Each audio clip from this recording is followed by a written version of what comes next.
important for him to actually win game number 1. Oh, yeah. Because things get, I don't know if they get so bad after sideboard, but they get worse. I do think they get a little bit worse because his opponent's going to have even less removal and more card drawers, more planeswalkers. I mean, this is a very anti-control Abzan deck.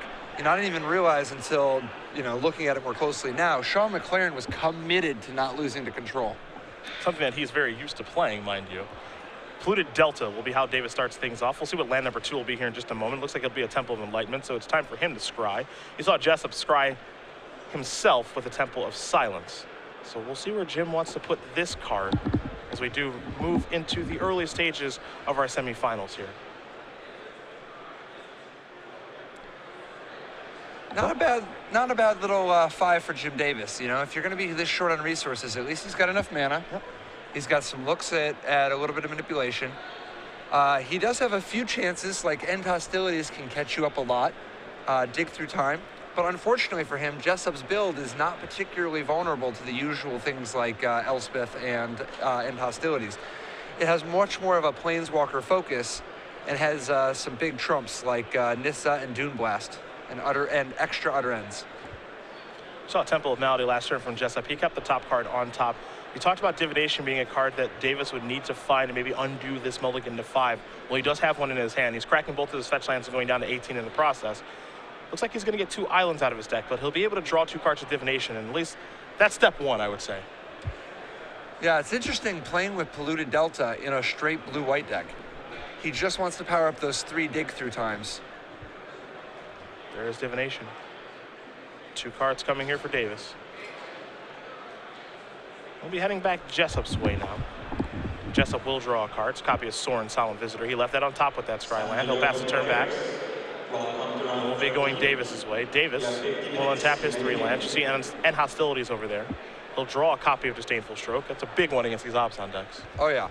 The fact that Disdainful Stroke can profitably stop a Siege Rhino, very big. Or stop a Planeswalker before it even gets a single activation. And speak of the devil, it shall appear. The draw step was Siege Rhino here for Jessup. We'll see how he wants to sequence his big spells now that we're working our way into the mid-game. Land number 4 is going to come down. We'll see if it'll be Rhino to begin or perhaps Sorin, Solemn Visitor.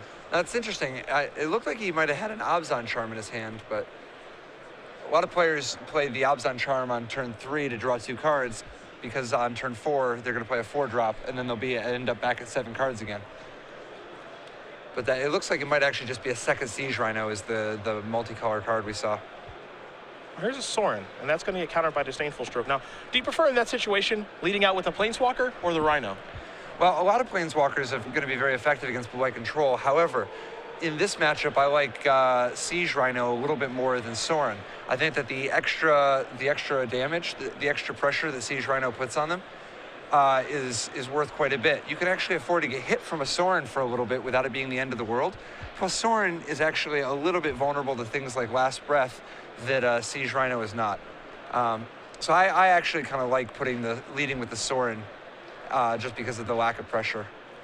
Tranquil Cove comes down for Davis. He's up to 19. Jessup looking to bring him down to 16 via Siege Rhino. We'll see if this does resolve. Jessup with 5 cards in his hand. Another Siege Rhino and Elspeth over there too. Again, he's working with a Planeswalker heavy build here. A lot of different ways you can take Abzan mid-range, but he's elected for Planeswalkers this weekend. Yeah, and Jessup's hand is very well equipped for fighting a blue-white control that starts down 2 cards.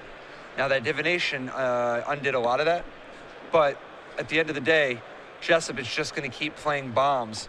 And if Jim Davis ever misses, if Jim Davis ever doesn't have an answer, things could slip away from him very quickly.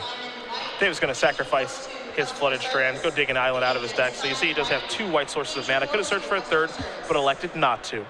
We'll see if maybe he has a dig through time here in just a moment.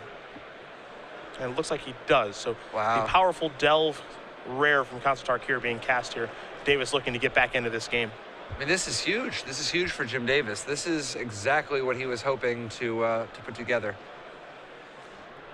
Take a look at the top 7, choose 2 of them. See if we can get a good look at those cards.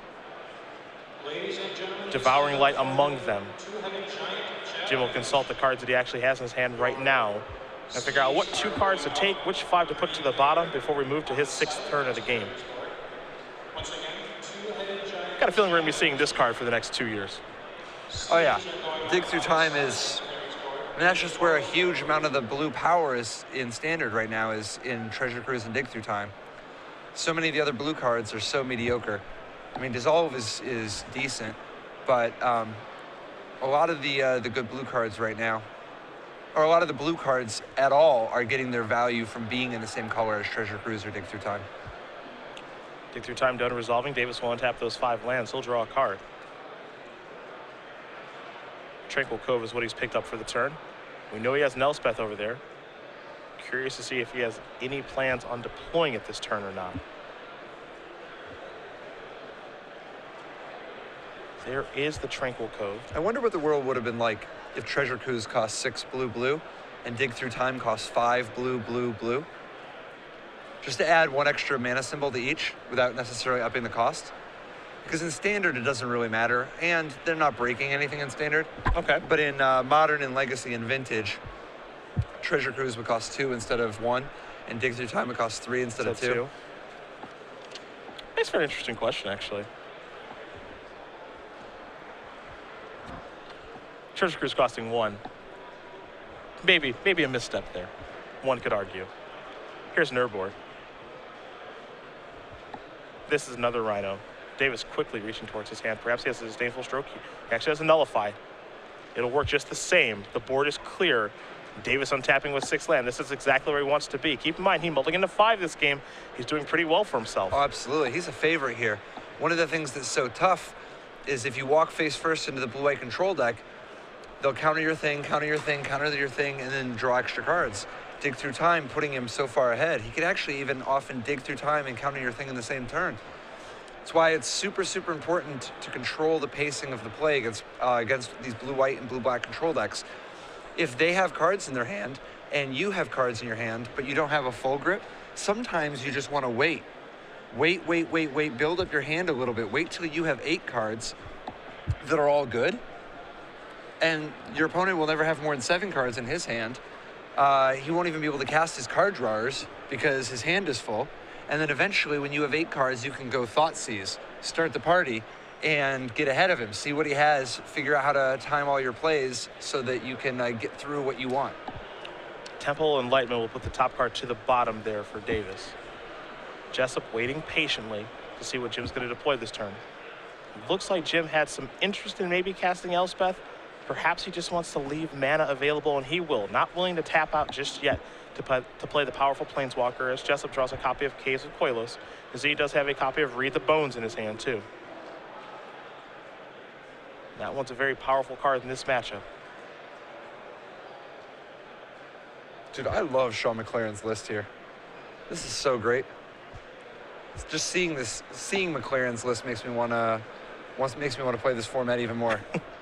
Such a good build. There's the Sun's champion. Let's see if this gets in there.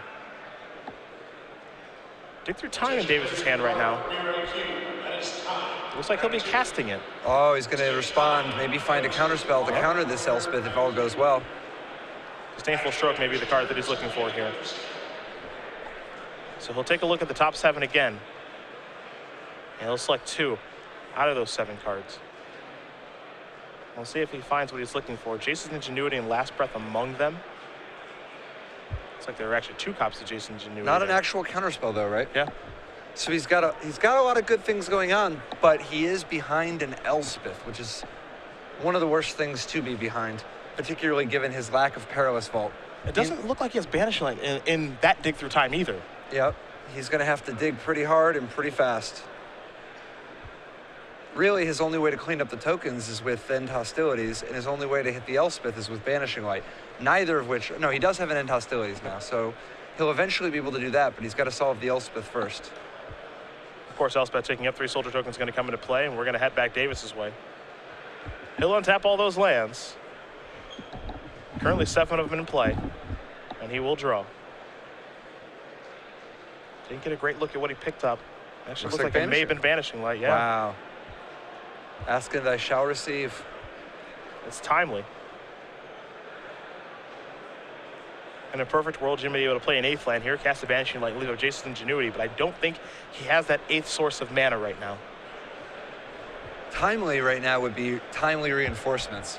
That would be exactly what you need. You're exactly behind with the life, be exactly behind the creatures. Combine a timely reinforcements with a Banishing Light right now. Everything would be all good.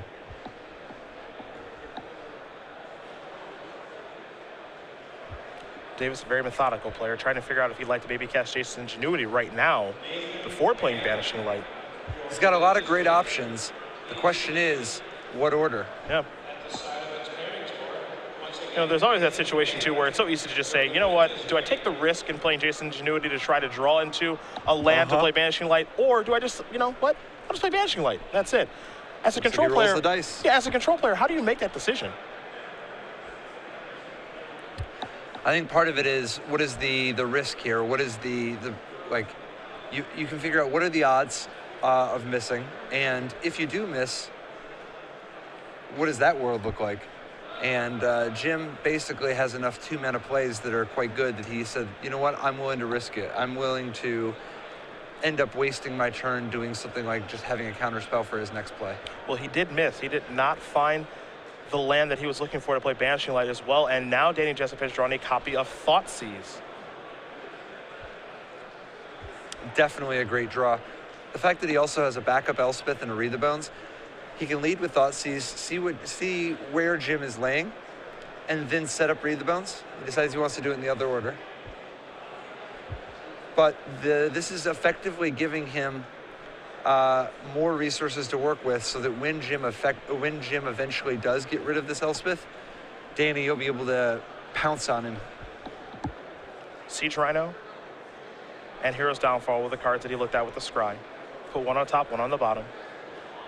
Windswept Heath and the Siege Rhino are the cards that he's picked up off of Read the Bones. All the cost for 2 life. And the Scry is so good on Read the Bones. I mean, it is a draw 2, but a lot of people say that it's effectively much more of a draw 3. And he comes with 3 soldier tokens. Davis is going to go down to 13. Elspeth's going to tick up.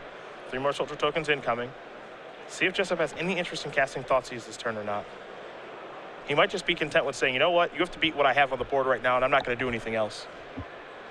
That looks like exactly what he's going to do. Just passing the turn back, not casting the Rhino, not casting Thoughtseize, making Jim Davis deal with what's out there. Davis will draw a card. It's an Evolving Wilds, which looks like not a great draw, but because there's an Urborg in play on the other side of the table, it's not so bad. We'll see if Davis does notice the Urborg that's over there and realizing that his Evolving Wilds can tap for mana right now. Yeah, I mean, that's a totally respectable draw, assuming you see the Urborg play. Because he really did need at least 1 more mana. Now, the problem, of course, if he plays Banishing Light and End Hostilities here, he'll the next Elspeth will be completely ahead of him. Basically be in the same situation. Yeah, and he doesn't have Banishing Lights and End Hostilities for days. I mean, looks like he's got a second End Hostilities, but the Elspeth is the bigger problem. Davis organizing his mana, figuring out how he wants to move forward with this particular turn. He definitely knows. Nobody puts their Evolving Wild in the middle of their mana unless they are aware of of being able to tap it for a mana. Well, there's End Hostilities. That's going to clear away all the soldier tokens. And now it's time for a Banishing Light to take care of Elspeth. So he realizes Urborg is in place, a symmetrical effect. So he will use that to tap for black mana. Banishing Light will take care of Elspeth, but as you mentioned, there's still a problem, and it's actually what's in Jessup's hand, as Jessup will sacrifice his Windswept Heath and dig a land out of his deck. Yeah, Jessup, interestingly, choosing to hold his Thoughtseize, wanting to set up a big turn in the future. My guess, though, is that with Jim tapped out, I mean, this is the spot, you know? Make sure that Jessup has all the information when deciding what order to play his threats. Looks like Davis may have 4 cards in his hand right now. Jason's Ingenuity and Hostilities, and an Elspeth among them. Jessup will draw a card. It's a copy of Abzan Charm. The ability for these Abzan midrange decks to go deep in the late game with these control decks and still be able to win is very impressive. Oh yeah, I mean, just the sheer quantity of card drawers and planeswalkers give them so much game. Here's a Thoughtseize. Pearlic Ancient, along with 2 Elspeths. Jace's Ingenuity and an Hostilities are the options here for Jessup. What to select, I think, is very interesting. A lot of good options here. Yeah, a powerful hand, but a very slow one. See Jessup taking a look at his grip. He's got the Siege Rhino, the Hero's Downfall, the Elspeth, and the Abzan Charm. If you're in Danny's position here, given the contents of your hand, is there anything that stands out to you as a selection here with Thoughtseize? Yeah, I think the only 2 real options are Jace's Ingenuity and Elspeth. Now, if you take one of the Elspeths, your Hero's Downfall can hit the other one. Okay. And you can just try to ride your Elspeth to victory. The other way you can go with this, though, is go after the Jace's Ingenuity, because if you let him have the Jace's Ingenuity, his hand could get a lot better. It's not very good now, but it could get a lot better. And if you take the Jace's Ingenuity, let him keep his Elspeths, then at least you're ahead with Elspeths, and you get to ultimate first. He's doing a little bit of problem solving right now. He's saying these are the cards that you can keep. So far, looks like he's gonna let him keep an Elspeth, as he can't take them both. And he says you can keep it in Hostilities. Now it looks like he's saying you can have Pearlic Ancient, or actually he's going to send that to the graveyard. Interesting. Pearlic Ancient, not the best at trying to break through an Elspeth, but it seems like Danny has reason to believe that he can just grind Jim out. He is on the Elspeth plan, but Jace's Ingenuity gives Jim Davis a lot of potential counterplay. Flooded Strand, the draw here for Davis. Jessup saying, Jim, you can have those 2 Elspeths. You can have the Jace's Ingenuity. I think I can beat those cards. Now Jim is posed with the question of, do I start Elspething first, or do I Jace's Ingenuity and try to get out of this? Because if he Jace's Ingenuity, he can find something like a Banishing Light. But it's very possible with his life total already at 13 and him already behind 1 activation of Elspeth, that he's going to want to just not fall further behind on board. Because if he skips a turn of Elspething, it's not just that he'll take 3 damage this turn, he'll take 3 damage each turn, because it'll effectively be an entire Elspeth activation away. It's an Ingenuity. So he does decide he wants to dig. And he has found a Banishing Light, it looks like, as well as a Dissolve and a Radiant Fountain. Again, Jim playing 4 copies of Banishing Light this weekend in his deck. So that was a big find. Yeah, seeing his gamble paid off. I mean, he's got to be happy about that. Radiant Fountain can get him a little bit of life. Yeah. He's also got to be asking himself, why did he take the Pearlic Ancient? Yeah. What does this tell me about the contents of Danny's hand? So often when you're Thoughtseizing, people who get Thoughtseized will just be like, oh, okay, I have this card, I don't have this card anymore. But what they should be asking themselves is, what does this mean? What does this tell me about your hand? Why would you be afraid of this? You know, sometimes you just only have 1 good card in your hand. But sometimes when you have an unusual mix of cards and they take a card that you weren't expecting, that can be an indicator that, you know, maybe this is telling you some information about their hand. Maybe they can't stop this. Maybe they have answers to that. Maybe they want the game to go this direction. Temple of Malady, the draw there for Jessup. Very quickly tapping 3 mana, so he will cast an Abzan Charm, I imagine, to draw 2 cards. He'll lose 2 life as a consequence. So, see what he's able to pick up here. 1 is a Temple, 2 is a Plains. Classic Ice Age Plains. He'll play the Temple. This is quickly going to become the bottom card of his deck. Did not like what he saw. Now he's attacking. Put Davis down to 12. And will there be a follow-up? There will not be. Still holding on that Siege Rhino tightly. Davis going to untap. Time for him to draw. So now he's flush with options, but still under a lot of pressure. The big thing he does have is Elspeth with Dissolve backup. And that's potentially game-winning. Yeah. You know, depending on how Danny can respond to this and what Danny's next 2 draw phases look like. having Dissolve to protect, there's not a lot of things that can go over the top of Elspeth anyway. And even if it all falls apart, Jim has a second Elspeth in reserve. And this is something that we've watched Davis do quite a bit when watching him play Blue Eye Control this weekend, as he would rarely deploy Elspeth aggressively, but he always wanted to try to deploy it with a counterspell available, be it Dissolve, be it Nullify, be it Disdainful Stroke, some sort of protection for his powerful Planeswalker. And it looks like that's what he's up to yet again. So now here comes the Sun's champion. This requires 6 mana. Again, using Evolving Wilds for black mana thanks to Urborg. 3 soldiers are going to come into play. Which one is that one? Is that the generic one? Those soldiers there? Yeah. More from our IQ promos. Oh, wow. Yeah. We got soldiers for days, my friend. Yeah, I was going to say, how many different IQ promo soldiers are there? 3 different types. That's awesome. Yeah. And that's not even counting cat soldiers, right? That's correct. Nice. That one comes from our judge program. So we're going to send it back Jessup's way. Jessup will draw. We know he's got a Siege Rhino in hand. Hero's Downfall as well. Picked up a copy of Sylvan Caryatid. Not the time to draw that one. Here's a Temple of Malady. Maybe help him draw a good one next turn.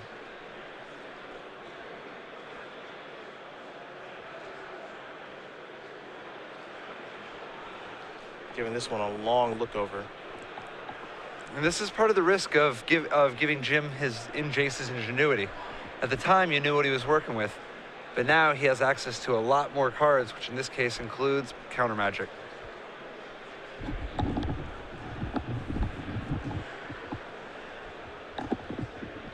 So Jessup wants to move forward here. Again, he knows about the in-hostilities that's over there on the other side of the table there for Davis. So by playing a Siege Rhino, yes, he'll be able to drain Jim a little bit and gain some life back, but Jim could clear everything out, make some more soldier tokens, and perhaps turn the corner and run away with this game. Yeah, I mean, we got to remember, this is a 5-card hand Jim Davis started with. Yeah. He has been battling valiantly and now is in the driver's seat. Hero's Downfall going to be cast very quickly, dissolving that one. Take a look at the top card here for the Scry. See if Davis finds something that he likes. It looks like he does. That card's going to stay on top. So Dissolve is done resolving. And Jessup's hand right now playing to Caryatid and a Caryatid, and a Siege Rhino. Of course, the problem with the Siege Rhino, Elspeth can take it down if it needs to. Yep. There's the attack. See if Davis has any interest in trading soldier tokens. Yes, he does. There's the Rhino. That'll come in. Jessup's going to push himself at the 18. Davis is going to go down to 10. And Jim doesn't mind this at all. I mean, I think there's a good chance that we're going to see that Elspeth minus here just to take the Siege Rhino down, leaving Jim up an Elspeth against an empty board. Draw for the turn was a copy of Disdainful Stroke. It's fantastic. I see why he kept it. Yep. It's a nice protection against Planeswalkers that Jessup could top deck. Remember, Jessup did keep this card on top. That's another one. Oh, yeah. I mean, Utter End is one of the few ways Jessup could try to make a move here. The problem, of course, Jim Davis has another Elspeth in hand. One of the options Davis considering, do I minus the Elspeth and then play another Elspeth that just has a lot more loyalty and plus it? A lot of good options for Jim Davis. But he also might just be like, oh, I want to have this in reserve in case Jessup hits running Heroes Downfalls. Looks like he might be happy just playing on hostilities to trade 1-for-1 here, too. Sure. He'll do that. He'll play Flooded Strand. He'll take up Elspeth. Maybe he wants to work his way towards the Elspeth and just get this game over with. We're going to go back Danny Jessup's way now. Curious to see what the top card is of his deck. I'm guessing it's not a Sylvan Caryatid. It's a Courser of Crewfix. So at least he'll get a little bit of card draw going here. And the nice thing about the Courser is that it slows down the soldier beatdown while ducking under Elspeth. So there's the 2/4 Centaur. Danny still has only 2 turns to find a Hero's Downfall or Utter End. Or else Elspeth's ultimate alone will kill him. Caryatid's the top card. Plane's going to come into play. Trigger the Courser. Jessup goes to 19. It's 19-10 as we head back Davis's way. Jessup's card in his hands to Caryatid. That'll be his draw for the turn as well.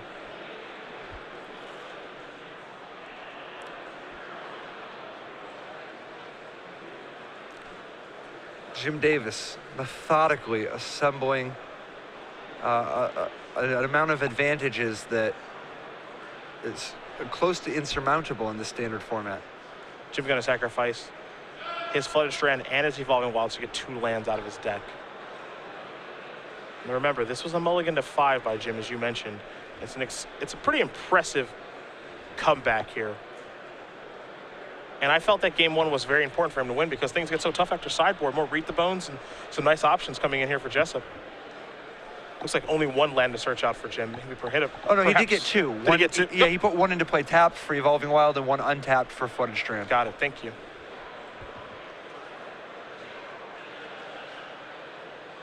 This is a great mana base, too.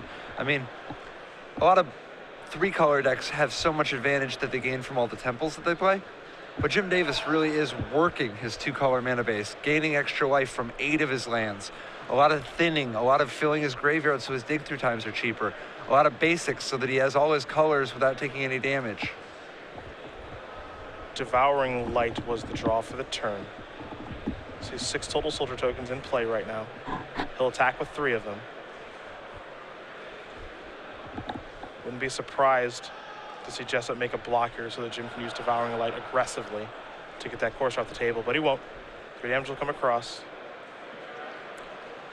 It's interesting, by not blocking here, he opens himself up to losing to the board from Elspeth. Top cards of Sandsep Citadel, trigger that, go up to 17. Now there's a Hero's Downfall. That's maybe 1 turn too late. Caryatid going to come in. Jessup not going to reveal his other card as a Caryatid. Just going to pass the turn back. Make Jim think about something. Jessup just gaining information. Davis going to untap these 3 soldiers. He'll draw to copy Dissolve, and that's the check mark if there ever was one. Going to use this. Go ultimate with Elspeth. There's your emblem. +2/+2 and flying to all of his creatures. 6 times 3 is 18. And he's coming across with everybody. And that is going to do it. Jim Davis going to win game number 1 here over Danny Jessup. Blue-white control up a game here over Abzan mid-range as we are going to come back to the booth. It is trivia time, our 6-month giveaway. You're happy about it. That's good. Yes. We'll take a look at the sideboards for these players in just a moment, but I'm going to have you do the rules for trivia, and I will have the 6-month question. All right, so make sure we're going to ask a question of extreme expert difficulty, or you can look it up. The question, just tweet at us the answer at SCG Live. Make sure you're following us so that we can message you if you win. Yep. 1 lucky winner will be chosen among the people with the right answer. Make sure to use hashtag SCG Premium. But tweet at us the answer, and if you can answer Cedric's question, you'll be entered to win 6 months of premium for free at SCG. It's a real doozy here. Oh, also, this contest is not affiliated with Twitch in any way, according to our lawyers. In Jim's sideboard, a card I don't think we're going to see him bring in here, though it's possible that we will. He does have a one of kind of interesting bounce spell. Oh, yeah. It bounces, I think, non-octopi, among other things. Yeah, I mean, this is a real big bounce spell. This is a Leviathan of bounce spells. Yes, I would say so. And if you can name that card. You know, if you're going to release the Kraken, make sure to back yourself up with this, you know? A couple of hints, perhaps. If you can name that card, use the hashtag of SCG Premium. Make sure you're following at SCG Live. We will announce the winner at the conclusion of our semifinal round. Yeah, no, I think that this technology is going to make a big wave in Standard in the weeks to come. Yeah, overwhelming. It could be overwhelming. Wave. Yes, yeah, what happened there? As we do turn our attention back to the match, we'll take a look at the sideboards. We will start with Danny Jessup. And again, given your experience with Abzan midrange, just to be very helpful here, you see the 3 Bioblights, an Erase, an Utter End, a Liliana Vest, a Nissa Worldwaker, 3 Drown in Sorrow, a Dune Blast, 2 in Hostilities, and 2 Read the Bones. What does he want and why? So to begin with, the big thing he wants to do is remove some of his Sylvan Caryatids and possibly some of his removal, like a few Heroes Downfalls or Dune Blast. What he wants to gain are things like Liliana Vess, Read the Bones, Nissa Worldwaker, and possibly, depending on how he wants to play it, the Utter End is fine, Erase is fine. The big thing, though, is that he wants to shift away a little bit from this Hero's Downfall angle. Utter End has the added flexibility of being able to hit Banishing Light. He doesn't want to leave himself completely open to Bramaz, though. But Nissa Worldwaker and Liliana Vest give him powerful Planeswalker threats, and Read the Bones gives him the fuel he needs to stay ahead. On the other side of things, you'll see 2 Omen Speakers, 3 Erase, a Faded Retribution, a Last Breath, 3 Negate, 3 Bramaz, a Glare of Heresy, and a Whelming Wave. Anything that Jim wants here in particular, and is there anything that you would be scared of here if you were an Abzan mid-range player? No. I mean, he's going to do a few minor tweaks, like bring in the 1 Glare of Heresy, but Jim Davis's deck is pre-sideboarded against Abzan. It's already, he doesn't actually have dead cards for the matchup. He may want to do, a few little tweaks, like Negate's not bad and Glare of Heresy's not bad, but they're very, very minor changes. It's possible he even wants Bramaz, but I don't really love it in this matchup because Jessup's going to have things like Abzan Charm and Utter End anyway, and it can get outclassed by Siege Rhino. So I think we're going to see only the smallest tweaks because Jim Davis's deck is pre-sideboarded against Abzan. Fair enough. We will see what changes for both players. And while we do wait for game number 2, best of 5, we will talk about Next Level Magic, the remastering edition. Do you? You're a big fan. The remastered edition now available at Star City Games. Yeah, absolutely. It's the 2015 edition of Next Level Magic, which is basically just as the cover says, a guide to mastering Magic the Gathering. You know, there's articles every day, every week, all sorts of things for what people have been playing lately. But Next Level Magic's more about how to think about the game, how to build a deck, how to build a mana base, how to prepare for tournaments, how to learn from your playtesting, how to build a Magic team, things like that. I highly recommend it. And part of it is, honestly, if you win 1 extra FNM, if you finish 1 spot higher in an SCG Open, investing in yourself has already paid off. Now available in paperback and ebook. StarCityGames.com/NLM for more information. The new 2015 edition now available as we do turn our attention back to the match here between Jessup and Davis. Davis able to win game number 1 here on a mulligan to 5, a game that I think was very important for Jessup to win given the matchup. If you're Jessup, anything running through your head when you see your opponent mulligan to 5 and you're still not able to get the job done? No, I mean, it's how it goes sometimes, but I'm sure that it shakes his confidence a little bit. I do think that he's just excited to be able to sideboard in these Planeswalkers and extra Read the Bones. And get some of the poorer cards out of his deck. Yeah, particularly the Sylvan Caryatids, just because they don't block anything, and they're collateral damage to an end hostilities. Those are likely the first cards to go. Yeah, absolutely. I would cut all 4, particularly when you have Read the Bones to fix your mana anyway. Okay. When's the Next Level Magic manga coming out? Tell me. That feels like that should be a thing. That's your call, man. Dude, we got to get Michael Jacob on the horn. Ask him, get his expertise on this. That means he's going to have to stop playing League of Legends for a moment. I don't know if that's a good idea. Dude, I don't know. He plays lots of games, though. He does. He's also playing like Final Fantasy and some RPG I'm sure we've never heard of. Yeah. Yeah, once they got rid of version 3, he had a lot more time on his hands to play other games. So. Jessup going to take a look at his starting 7, see if he finds something he likes. He's got a Sorin there at least. Davis seems... Oh yeah, Davis, he's going to rock these 7. Well, Tranquil Cove there at the very least. Looks like he's got a couple of lands. See if he doesn't need mulliganing this game. We saw him do it twice last game, but he was still okay.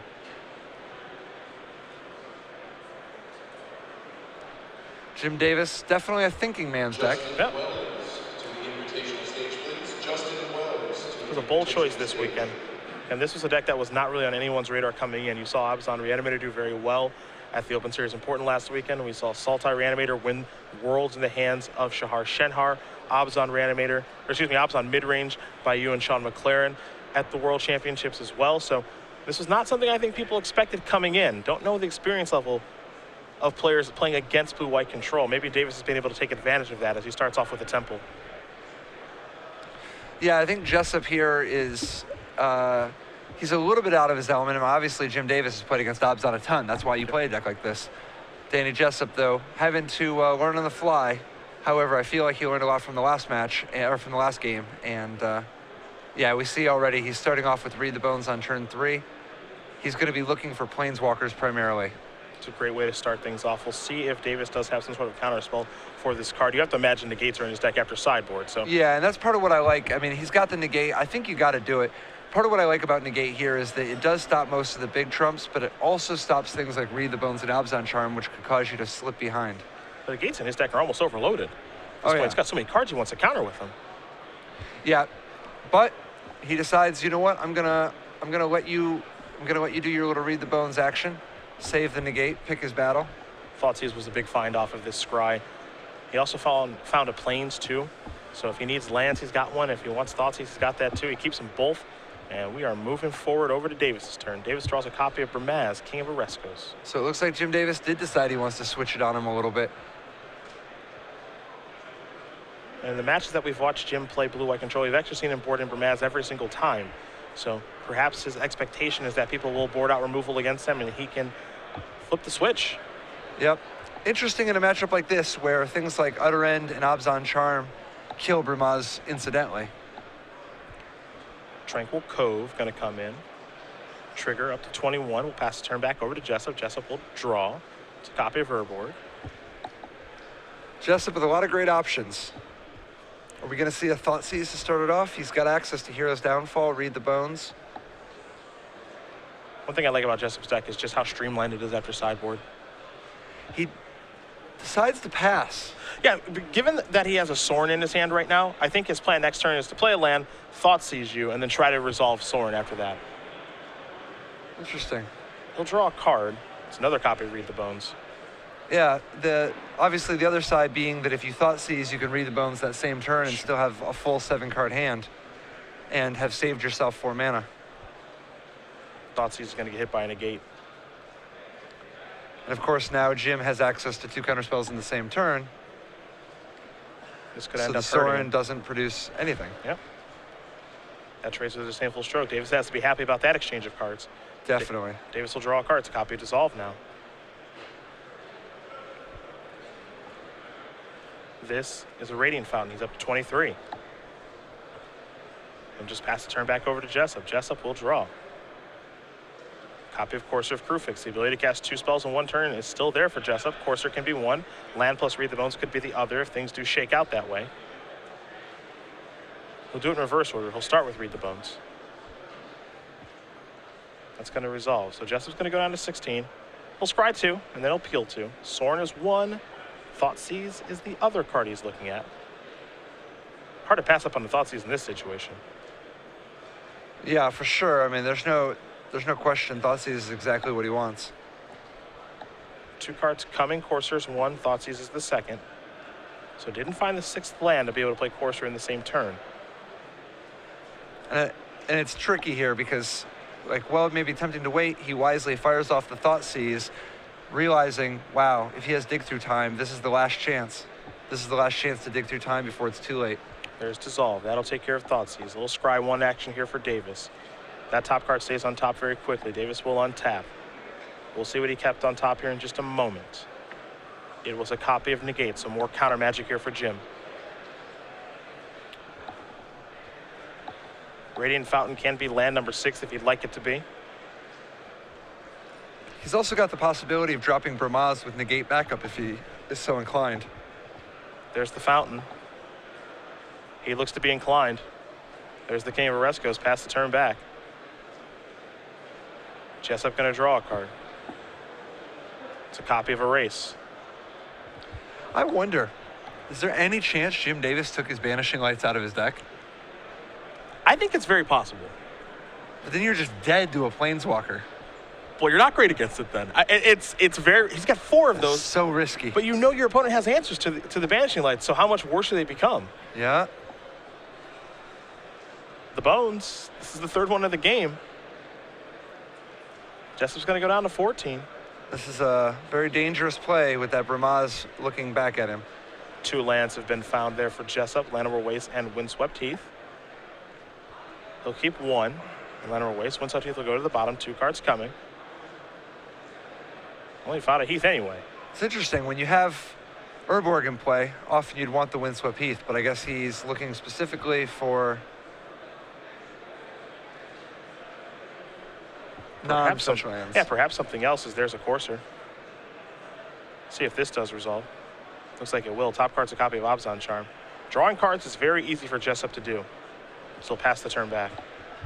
And with that Negate in hand, there's a good chance that that Jim is going to stop the Hero's Downfall, meaning that Abzan Charm might end up having to be pointed at Bramaz. Of course, Jessup still Elspeth rich, and that's probably his plan A at the moment. Jim's draw for the turn was a copy of Jace's Ingenuity.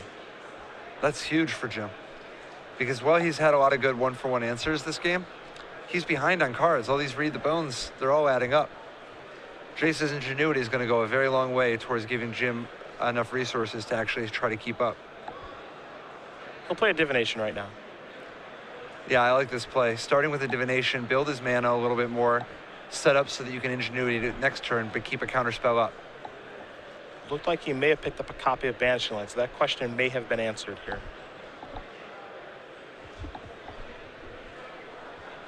He did also pick up a copy of Tranquil Cove, so he does have a land to play, if he'd like to play one. And there is always the very interesting interaction with Bramaz and Devouring Light. Oh, wow. Plus, if he Devouring Lights here, it only costs him one of his mana, so he still has Negate open. Yep. And you can tell Jessup is going to be blocking. He's just deciding, what am I blocking? Do I want to take one or do I want to take three? With his life this low, if he correctly reads that Jim Davis has a Devouring Light, he might just block the Bramaz anyway. There's your block. Jim going to consult the grip. Jim going to cast Devouring Light. There that goes. 3 damage is going to come across. Jessup's going to go down to 16.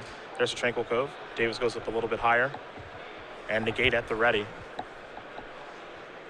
26 to 11. Suddenly Danny Jessup is under a whole lot of pressure. Abzan Charm the draw. We all know that from the Courser. Not going to see the next card on top, however, because Courser is no longer in play. So how does Jessup want to move forward now? Is it time for a big spell or perhaps 2 spells in 1 turn?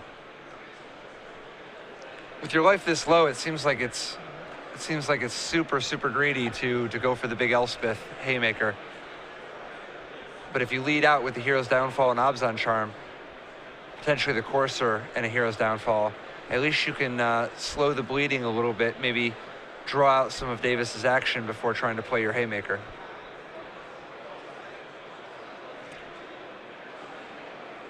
He's going to start with Abzan Charm going after this. Jim can't negate it fast enough.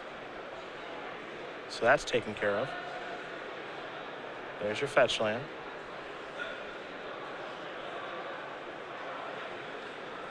This is probably your Hero's Downfall to take care of Bramaz. Okay. So now we'll go back Important to to note, the Hero's Downfall means the Bramaz ends up in the graveyard, potentially able to fuel a dig through time. Perhaps that's why he led with the Abzan Charm first, is that he wanted to exile Bramaz and not have to destroy it. So just a land picked up there for Davis. So he'll figure out what he wants to do in this turn. Do you like the leading with the Charm as opposed to the Downfall there? I think I would have done it the other way. Okay. I think it really just depends on if you think Jim Davis has it or not. If you think he does have it, then you got to leave with the Hero's Downfall just because it's the one you want to have be countered. But in this spot, it's possible that Danny thought it was worth risking doing it the other way just because it's such a small battle, and he'd like to have the Hero's Downfall for an Elspeth, potentially get him back out of this. I definitely would have gone the other way, though. Jace's Ingenuity, perhaps, on the main phase. It looks to be the case. So 3 cards coming here for Davis. Nothing Jessup can do about that. So let's see what Jim is able to pick up. Just a couple of white cards along with the land, though I think one of them was a copy of Bramaz. And it was. You got to do so much work with these blue-white control decks with how underpowered some of the cards are. But Jim Davis is putting in that work right now. Yeah. Still gets to make an attack for 1 this turn with that cat token. That does have vigilance. From our judges program, that is Jeff Foster on there. Flooded Strand looks like the land that Jim's going to play. Again, he can play that and use it for mana if he'd like to because Orb is in play, but he'll sacrifice it, go down to 25 in the process, get 9 out of his deck. And it looks like he's coming to a decision on what he wants to do. You'll notice that when Jim does finally figure out how he wants to move forward with his turn, gets moving quite a bit faster. Foster makes a pretty good cat. Yeah? That's what I think. Yeah, Foster makes a pretty good cat. He's kind of got a Thundercat vibe to him anyway. I think Jim gave him a poke with that cat token, though. Not too sure. All right, so he did get him for 1. Vigilance. So Danny Jessup has his opening. He's got an opening for Elspeth, which means that he ostensibly has a game plan, but he's got to imagine Jim wouldn't have tapped out like this if he didn't have a Banishing Light. The good news is this slows the bleeding a little bit. He'll be able to trade with 2 of the cat tokens and have a potential chump blocker at some point, or an attacker of his own. Jim's draw that turn, just a land. Now we know Davis does have Banishing Light in his hand, but we know Jessup has Erase in his hand, so he does have the answer. Oh yeah, and the mana to use it this turn. Yep. And he's done a good job over the last 2 turns of tapping his land in such a way so as to always leave the Citadel up anyway. A lot of people would naturally leave the Windswept Heath, but I think that here you definitely want the Citadel untapped instead, and normally it would telegraph something, but the fact that he's been tapping this way over the last several turns, I think helps obfuscate what his real play is. Whenever you're playing against this Abzan mid-range deck, too, the territory that you don't want to be in as the opponent is when they're in 2 spell per turn territory. Oh yeah. So Elspeth plus Erase, Downfall plus Charm, Courser plus X. That's when this deck's really hard to beat. There you see some blocking is done by Jessup. And that's part of what makes the Read the Bones Abzan Charm action so important, is that it gives you enough cards so that you can make these plays, these 2 plays in 1 turn turns. Banishing Light going to come down. That'll take care of Elspeth for now. But we know when Erase is coming to take care of that. Davis looks at his hand. He doesn't have a counter spell, so Erase will be exiling the Banishing Light. Elspeth's going to come into play. It starts at 4 as Jessup will untap those lands. 7 of them in play. Well played by Jessup. Draws a copy of Temple of Malady. Elspeth's going to tick up to 5. 3 soldier tokens are going to come in. Will Jessup add anything else to the board? We know he's got a Courser over there. And it looks like the answer is yes. There is the Courser. We'll take a look at the top card. So Davis will give him a little bit of pause. It's in there now. There's Jessup Citadel. That'll come in. Trigger, gain a little bit of life. We'll see the top card of Danny's deck here in just a moment. That's a copy of Siege Rhino.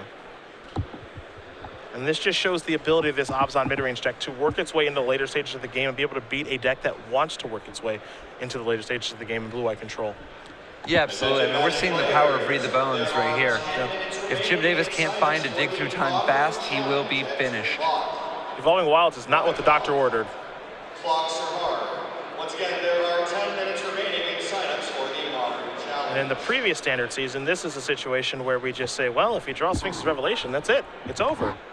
But those days are long gone. Yeah, I mean, dig through time is like the best draw you could have here, but it's not over the same way that it would be with Rev. Instead of drawing 7 extra cards, he instead gets his 2 best of the top 7. And while he does have mana in that same turn to play, he doesn't gain a huge burst of life that gives him even more breathing room. Evolving Wilds a land for the turn. Of course, that can tap for mana immediately thanks to Urborg being in play. Don't know how much that matters right now. Siege Rhino's the draw, Force is on top. That'll come in, trigger the Courser. Jessup's going to go up to 12. We'll see the top card of his deck now is a copy of Courser of Crewfix. He can sacrifice that away if he'd like, thanks to Windswept Heath being in play, or he can draw it next turn. Elspeth will tick up. 3 more soldier tokens will come into play. Total of 6 out there, 3 of which can currently attack. And we'll see if Jessup maybe has some interest in perhaps firing off the Utter End that he does have in his hand. Though the answer looks to be no. No attacks, no Utter End, no nothing. Just a passing of the turn. Yeah, I think he's on the just grind out the next 2 turns, threaten to win with Elspeth's ultimate, and not throw away any resources. He just wants to be as conservative as possible from the looks of it. Now, one thing if you are Jessup that you have to be wary of is that Jim Davis does have a 1 of Fated Retribution in his sideboard that he could be drawing to in this situation. Yeah, the problem with Fated Retribution, of course, is traditionally how poorly it interacts with Banishing Light. My guess is that Jim is primarily only going to bring in Fated Retribution when he needs to go even bigger. Now, unlike, like for instance, Planar Cleansing, it doesn't destroy the Banishing Light. It does stack kind of strange. It takes a lot of mana to actually Fated Retribution. Might be that in this matchup it's actually worthwhile though. I mean, Jim knows his deck, and if this is the spot for it, we will see it from him. Did he just draw it? Well, there you go. yeah, I don't think he's playing it. Yeah. I don't think he would do it even if he had it. Well, a little scry action here. Timely draw there for Davis. Definitely. Scry 2 is going to leave Dissolve All on right, top. well, tip of the hat to Jim Davis. And to you for calling it. Hey, it's a reset button. It's a way to get out of the situation. It's sort of like a Dune Blast, Yeah. but for white. So there that is. Clear everything up. Dissolve now in the hand. He'll pass the turn back. Ready to counter the next spell. Jessup will draw. Courser of Krufix. We all knew that. The tough part here is that Jessup still got plenty of gas. Yeah, and Danny doesn't have quite as much mana as he would like. If he had one more land, he could. Oh no, he has. Oh, so he does have enough to at least Courser and Elspeth in the same turn, but he can't Rhino and Elspeth in the same turn. There is Courser. In there, Abzan Charm. What's next here for Jessup? Perhaps a Rhino? I think he's debating, is it worth risking the Elspeth? I think if I were Danny, I would just go for it. But maybe he can't afford to, because the Rhino's also solid. And it looks like he does want to leave with the Rhino first. Here that is. The only thing that's tricky about this one is that now End Hostilities is great against you instead of being poor. Now Davis does have a Dissolve in his hand that he could cast to take care of the Rhino, and he's going to. So it looks like Jessup wisely leads with the Rhino. Yeah. It looks like his play is going to pay off, assuming that Elspeth sticks next turn. Top card to the bottom there for Davis. Davis will untap. Time for him to draw. It's a mystery card. It's a copy of Jace's Ingenuity. Not bad. Huge. That's exactly what Jim Davis wanted. Because he's done a marvelous job of staying in this one and actually keeping up. But he's super short on resources right now. And Jace's Ingenuity is going to go a real long way towards giving him enough cards to actually try to keep a hold on this game, keep control.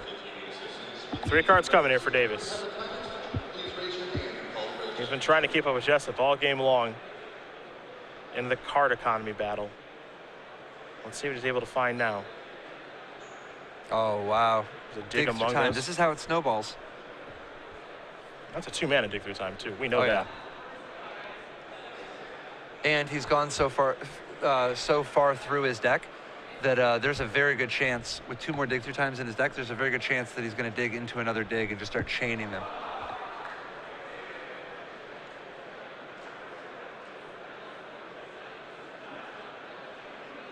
Game's getting interesting now. Davis, a high life total, 25.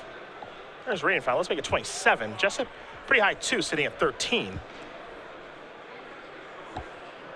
Such an impressive game from Jim Davis. Jessup going to draw the Abzan Charm. Top card, Hero's Downfall.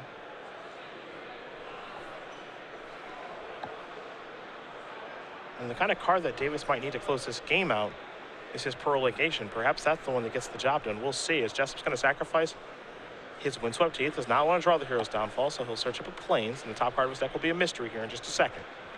Yeah, Jessup looking for just some extra shuffles, knowing he doesn't want the Hero's Downfall anyway. And if he shuffles now, he can at least see if he gets a land so that he gets an extra card from the Courser. A lot of people don't realize when you play lands off the top of your deck from Courser, it really is like drawing extra cards. Some people are like, oh, it's land only though. But the thing is, that's what you were going to draw next turn. You prefer not to. I mean, you have an extra card because now instead of next turn you drawing a land, you draw whatever your next card was, which is a spell whatever percentage of the time. Jessup going to reorganize these lands. Perhaps he'll be casting an Abzan Charm to draw cards. We'll see. It looks like he will be. So he's going to go down to 11 to do this. Charm is 1. Sandstep Citadel is 2. Top card's Utter End. He's got all the answers. Utter End and Grip, Utter End on top. Citadel's going to come into play, as he hasn't played a land just yet. Heath was already in play when he sacrificed it, so he's up to 12.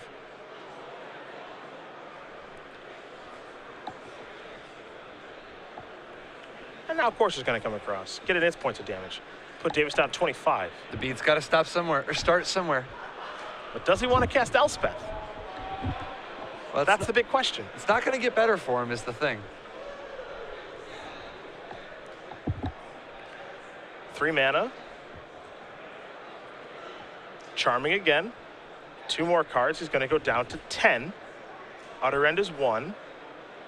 Thoughtseize is 2. Utter End on top will be the So draw many next answers. turn. Yeah. Now, I would be surprised if he casts a Thoughtseize this turn. So I imagine next turn he wants to just go Thoughtseize, see your hand, clear a path through Elspeth. Davis looking at his graveyard, seeing what's down here. Does he want to cast Dig Through Time just yet? The answer is yes. He's going to do it with 4 mana, removing 4 cards. Could do it for just 2 mana, but wants to leave cards in the graveyard for the next dig. So we'll take a look. Yeah, and he could have done it for 6 mana, tapping out, but he wants to show negate still up. Yep. Implying I could counter your Obs on Charm if you Obs on Charm now if I wanted to. 2 dissolves among the cards Jim is looking at. That's great. Stop Danny's 2 best cards. The rest will go to the bottom.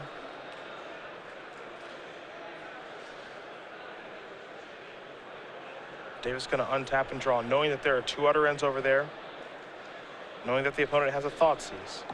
The draw here for Davis this turn. It's another Radiant Fountain, so he can push himself up to 27 if he'd like to.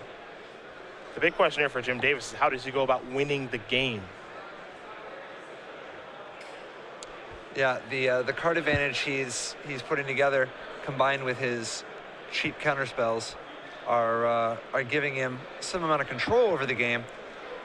But he's going to have to find his last He only has 3 Elspeths in his deck, right? He's going to have to find either Elspeth or a Pearl Link Ancient. Bramaz is a tough way to do it, I think. I think so. Given the fact that you know your opponent has 3 copies of Utter End and now there's a Hero's Downfall staring back at you too. Pearl Link Ancient is the best way to win this particular battle. It's a Thoughtseize. Let's see if JD wants to counter this one.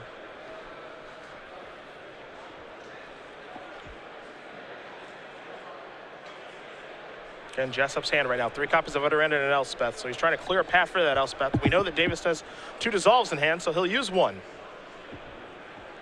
And this will give him the opportunity to scry. Top card, we'll see where it's heading. It's going to stay on top, so Davis likes that one. An attack here from the Courser will bring Davis down to 24. And we'll see if Jessup does want to cast the Elspeth that's in his hand. He does. This is his move. This is the showdown.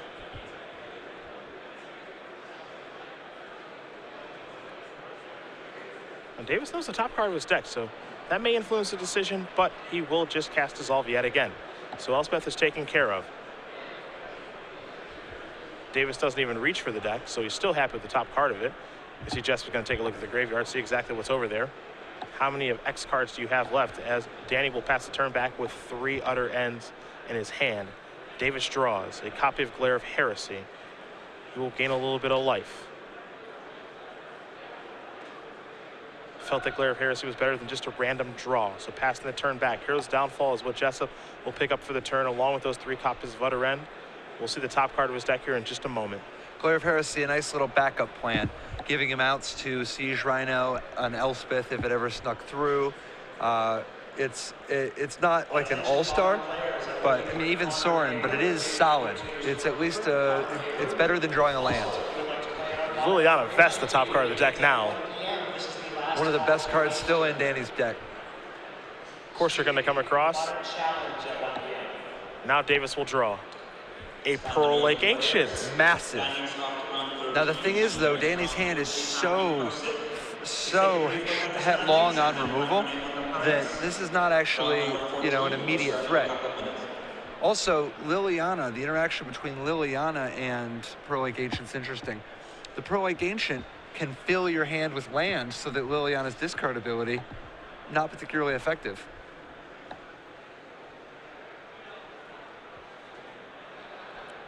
Big draw there for Jim.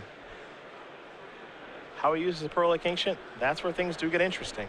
You see his hand, a Plains, the Glare of Heresy, and that Pearl Lake Ancient. This is the one that he was looking for.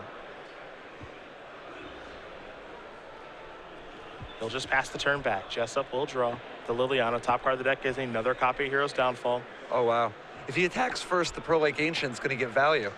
Because the Pearl Lake Ancient, well, it will eat a removal spell, will put cards in Jim's hands so that the Liliana Scepter doesn't hit anything good. You see Jim go reaching for his hand and slide Pearl Lake Ancient to the front. It's time to get the big Leviathan into play.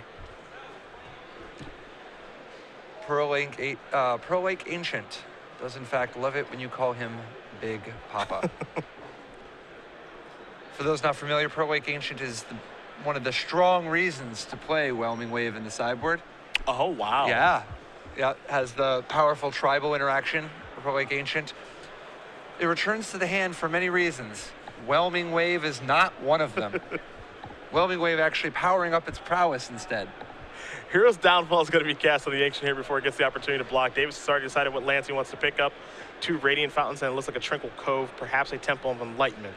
One of those blue-white dual lands. So that's on the stack. We'll see if Jessup wants to respond. Does have 8 mana available. Could cast Utter End twice. We will start round number 14 in 1 minute.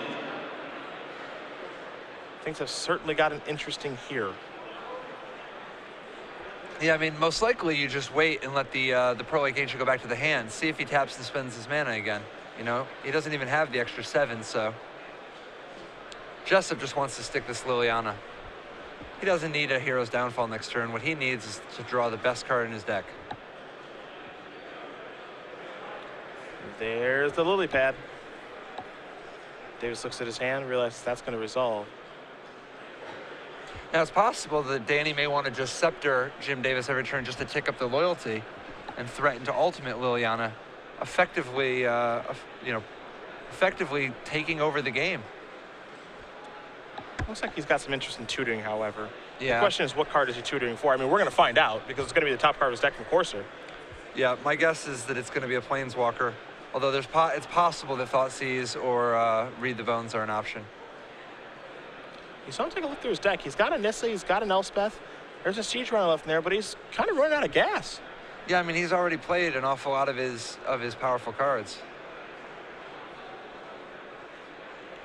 Jessup's going to take a look now at Davis's graveyard as we are over an hour into the match.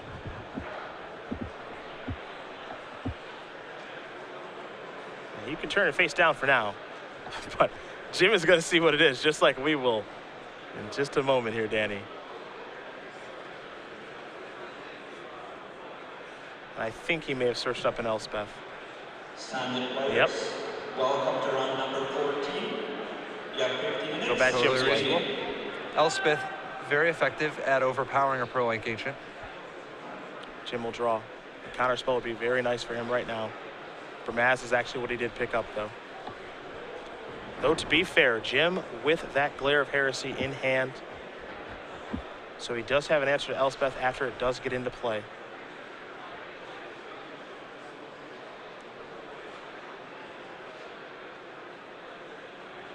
Temple of Enlightenment among the cards Jim does have here, too. He'll start there. Little scry action. Man, this blue-white control deck operates on the thinnest of margins. Yeah, it really does. It really does. It's not the most powerful deck you'll find in the format. More of a metagame deck, which is a strange thing to say about blue-white control. But it looked like Jim found the perfect metagame to play it in. Though this matchup after sideboard, really, really tough one.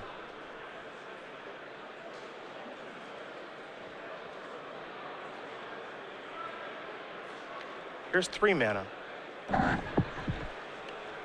It'll be Bramaz. And this does leave him enough mana for the Pearl Lake Ancient also. Yep. He's just trying to work his way through. Oh, interesting. What do you think? Danny chooses not to Hero's Downfall on Davis's end step. A little surprised. Let's read the bones of the top card. Could have cast that or an Utter End.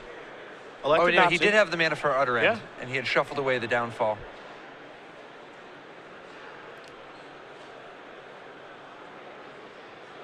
This is going to go up. Yeah, with Read the Bones on top, I mean. It's one of the nice things. I mean, it's a funny kind of way to shuffle your deck, but Liliana is a shuffle for your courser. If you don't like your top card, Yeah, that's true. do something about it.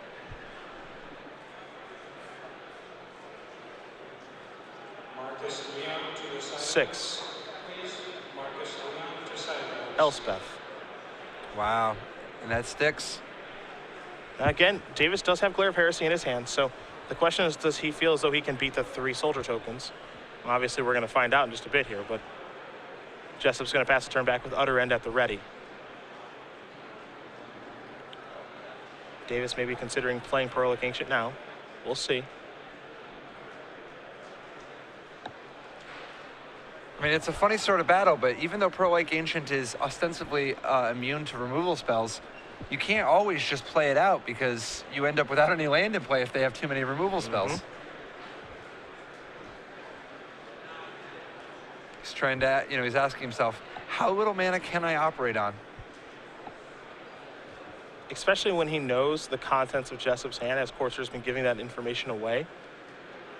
He's decided, okay, I can play Prolic Ancient. Now, do you want to Utter End now, or do you want to wait? And this is probably why Jessup waited on the Utter End, is that he doesn't even have intentions of going after Bramaz. He just wants to wait everything out. Primarily save his Utter Ends for Banishing Lights, but also the Pro-like Ancient when necessary. Jessup just wants to ride these Planeswalkers to victory. And with Read the Bones on top, giving him yet another wave after this, I can't blame him.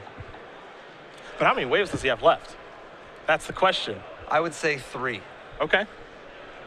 It's tough. I mean, like, he's used a lot of his cards so far. Yeah. We know he's got a Nissa left in his deck. We Yes. know he has a way to find it with Liliana if he'd like to. He still has 2 more Siege Rhinos, right? Yep, that's true.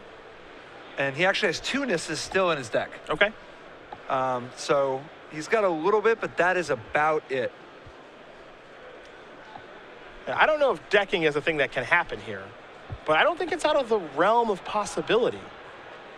Jessup is drawing a lot of cards between Courser putting lands into play, Read the Bones and Abzan Charms drawing cards, Fetch lands taking lands out of the deck. Yeah, I always found it a battle when playing Abzan midrange versus any of the blue control decks. You got to count your library and make sure you know who the burden of proof is on, because it does come down to decking about 5% of the time. Pearl Lake going to come into the red zone. You saw Prowess was triggered from the Glare of Heresy. That did exile the Elspeth. David's trying to figure out the best attack. Yeah, he knows that he can attack with the Pro-like Ancient. The question is if he can get Grady and get Bramaz in there. And it looks like he thinks better of it. And Bramaz stays home to help hold down the fort. A quick chump block there from Jessup. In comes the Radiant Fountain trigger. Davis is going to go up to 24. One of the nice things about Pro-like Ancient is the interaction with Tranquil Cove and Radiant Fountain, giving you extra life as a result of the bounces, and Temple of Enlightenment, the big one, giving you a little bit of extra digs so that you can kind of keep things going into the late game. Yeah, this is a combination you'll find when blue-white, and I know that you guys found with blue-black when you're testing for the Pro Tour. Of course, different colors, but you can play Radiant Fountain and Dismal Backwater. Absolutely. Along with Temple of Deceit. So here's an Utter End. And Jessup decides it is time to go after the Bramaz. This gives him a little bit of counterattacking potential, but also, without having an Elspeth in play, he can't hold off this Bramaz forever. So Bramaz has been exiled. There that goes. Utter End does resolve. You know Jessup Straw is going to reread the bones. Everybody knows that, so that's added to the grip along with the Utter End. Top card right now is a Windswept Heath. See if he wants to just immediately put that into play or not. He will. Up to 11. We're going to see the top card in just a moment from Courser.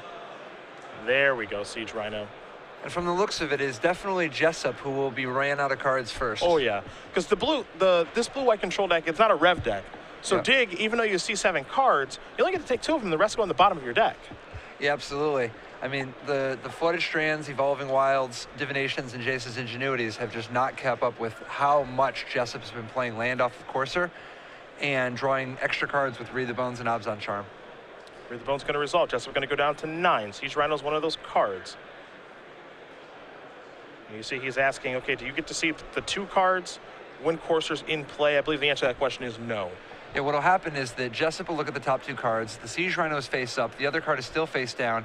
Danny will resolve his scry, but he doesn't have to show the other card if he puts it on the bottom. But all of the cards he does draw, he's going to have to show. Got it. So Siege Rhino's 1, Windswept Teeth is 2. Top card here from Courser. We will have him flip over in just a second. Jessup keeping all of the affairs in order. Thoughtseize on top now. It's miraculous. It's been this deep into the game, and he has never run out of gas. These Abzan mid-range decks just keep going. The problem, of course, being that eventually he'll have drawn his 60th card. Jim going to discard a Radiant Fountain. Dude, I wouldn't hate playing like 64 cards. I was actually about to say the exact same thing. There is one problem with it, though. Okay. Siege Rhino and Courser of Crufix are so much better than your other cards Okay. that it's just laughable to try to play more than 60. Okay. You just want to maximize your chances of drawing Siege Rhino and Courser. I was about to ask you, is it reasonable It's to not. try that? It is sometimes. It's usually wrong, almost always wrong. It's definitely wrong here because you have cards that are so good to draw. Rhino comes in. But I like where your head's at. Yeah, I was thinking, maybe a little 63, 64 action, if it's possible. I think it's good for it to be a part of your range. Like, you only want to do in it some ways. only like 1 out of like 1,000 games. But if you do it when they're not expecting it and they just didn't even count your deck, they're just counting your other cards, assuming that you're at 60. Yeah. Plus, it's psychological edge. It's just like a, wholesale disrespect for their game, that this is where you're taking it. I can beat you at 63. Yes, I can. Yeah, it's like showing up to the arm wrestling match with like, well, I was gonna say one hand tied behind your back, but I guess that's how it really works. That's how We'll see if Jim wants to pick up his Pearl Gangster right now. This is actually a pretty juicy board to cast in hostilities on, though he doesn't have one yet. Looks like Jim is doing a little bit of maybe pick up land action here. We'll see. I mean, Jim is definitely getting a lot of value out of the like extra 12 life he's gained from his lands, giving him a lot of breathing room, which he so desperately needs now. Looks like he's tapping 5 land on the end of Jessup's turn. Let's make it 7 now. And Jessup is down to just 2 utter ends, right? Yep. For removal. He's going to pick up these 3. 2 Radiant Fountains and a Temple of Enlightenment. Now he's wondering, okay, do I get to pick this up and recast it?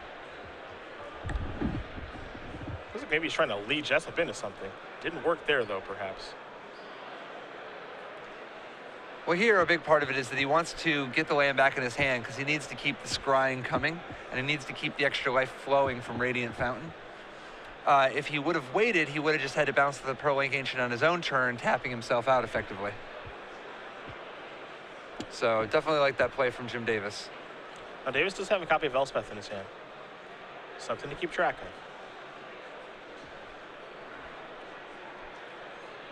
Now he's trying to figure out the best way to attack.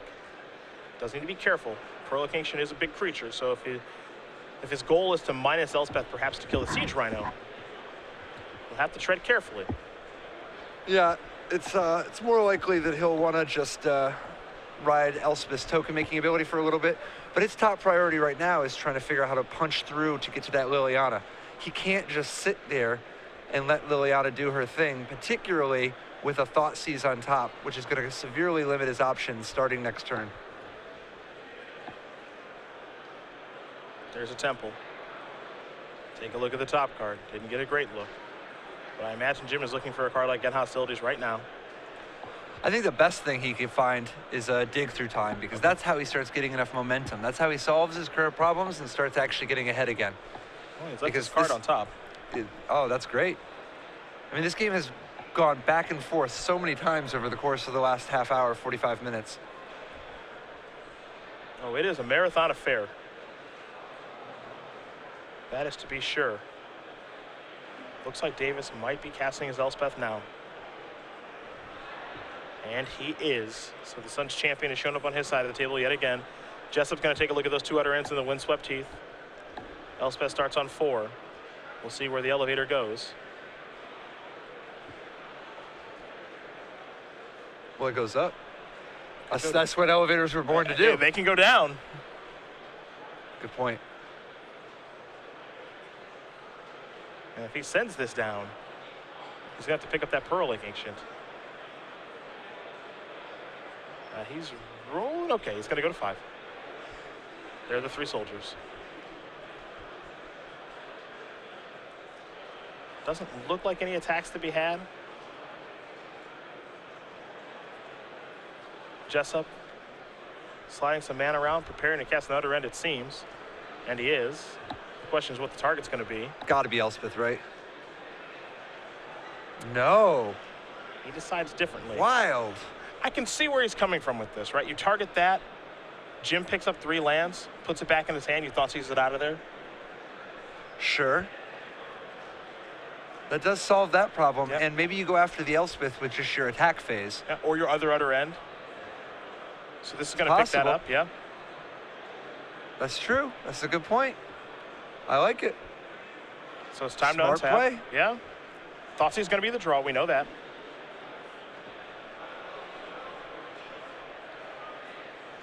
Let's see what the top card is here from Courser.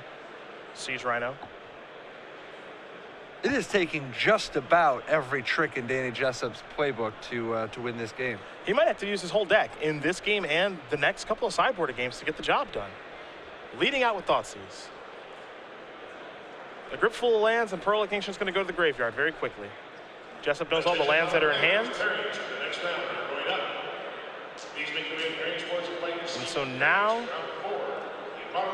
Jessup's going to have to figure out how he wants to use the Liana. Maybe he works his way towards the ultimate, as you suggested, which it looks like he's going to try to do. Particularly since he has one of his only 3 good cards left on top of his deck. Might as well draw it.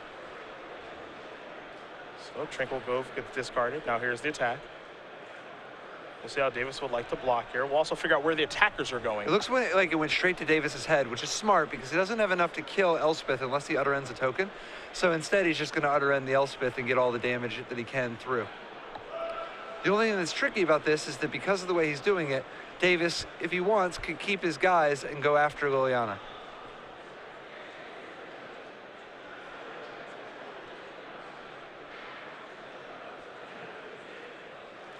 Davis with 6 lands in hand, 3 of which are Radiant Fountain. Trying to figure exactly how he's supposed to block with these soldier tokens.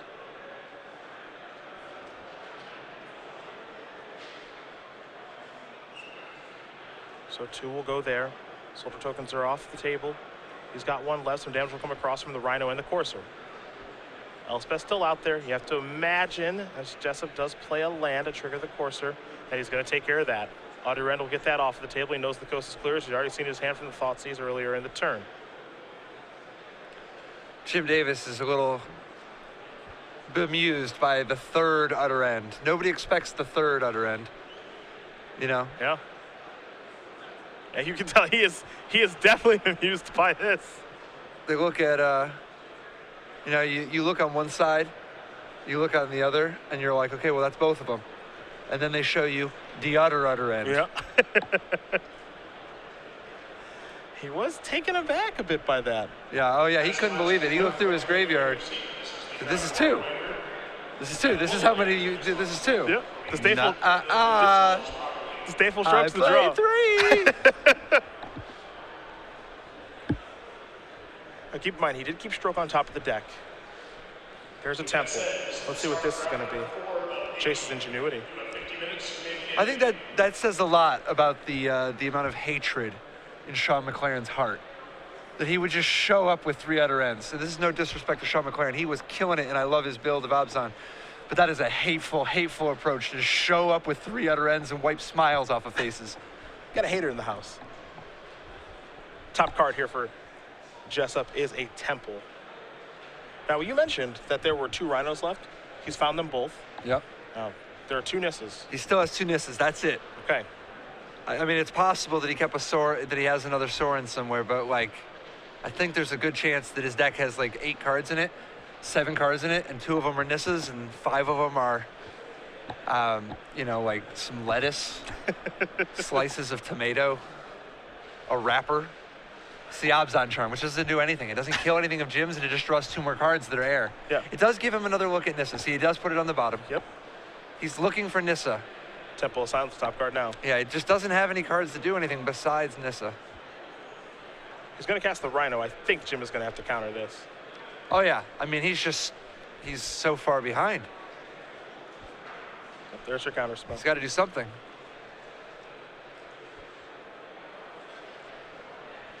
Interesting. Choosing to Liliana and go for the kill next turn. He's going to look. He does have a Sorin in there, but he's going to go for his Nissa.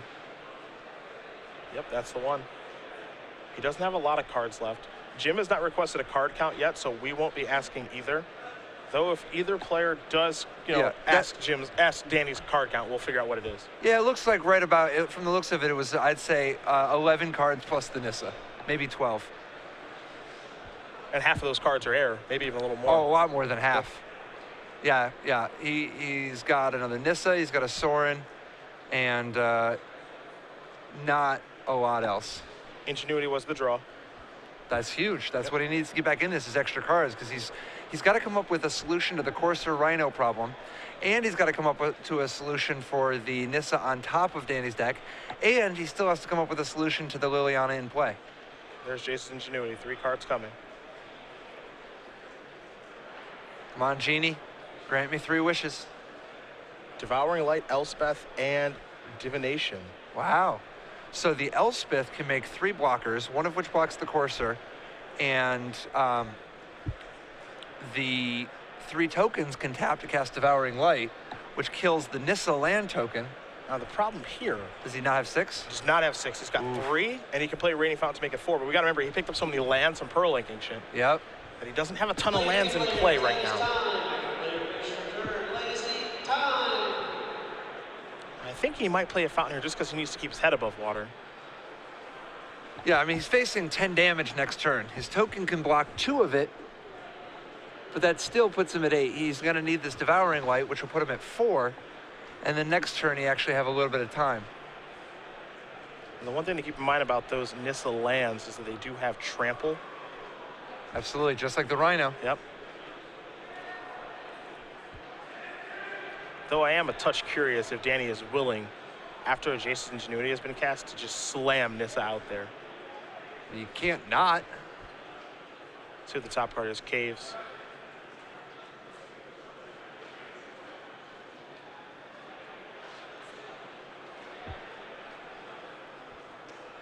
Danny having to decide whether or not to even play the land off the Caves. His deck is starting to get low enough. All right, he's going to cast Nissa. There that is.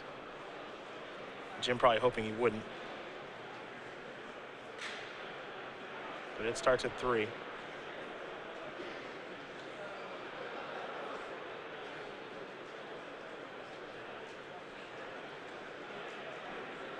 And it looks to be in there. Yep. Of course, it's going to tick up to 4. Elevator only goes up on that thing. So land's going to become a 4/4 Trampler.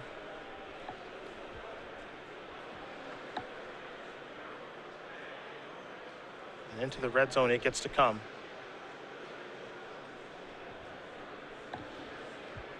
Now Jim has to figure out a way out of this one now.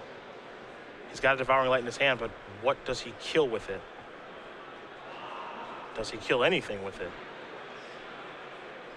This is such an intense format to play 3 out of 5 in. It really is. Untimed 3 out of 5. Yeah.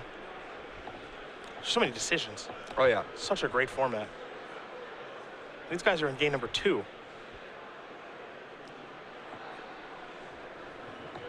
We could have maybe a 2.5, 3 hour match in front of us. We know the next one's not going to be that long. It's White Blue Heroic against Just Guy Tokens. But Dylan Donegan opted to go second. Now here's Devouring Light. That's going to take care of Corsair. The Corsair, not the Rhino. Yep. Interesting. Now I understand the thought process here too. The plan is to play Elspeth and minus it. Gangster. So I get what he's up to, and I think what Jim needs to do here, because he's going to take a bunch of damage. Should take 7. He's going to go down to 1, is that he has enough mana that if he peels Banishing Light, he can go Elspeth minus, banishing Light your Nissa, I'm happy. Yeah, plus Danny did not play the land off the top of his deck, so now if he doesn't Liliana Tutor, he's not going to draw anything sweet next turn. And he's going to tutor for a Siege Rhino. Yeah.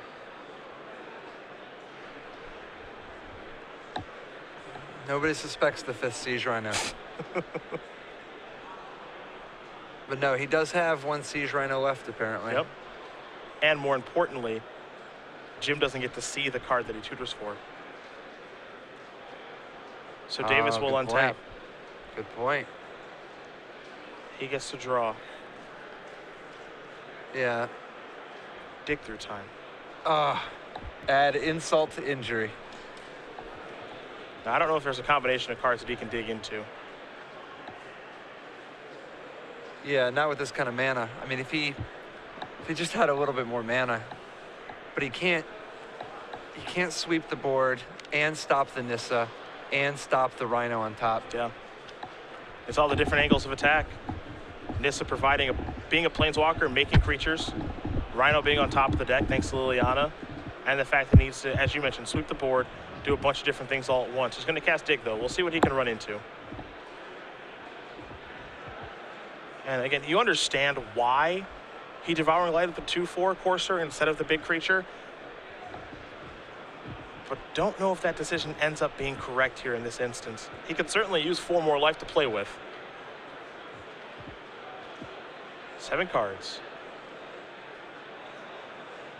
Elspeth among them. Banishing Light 2.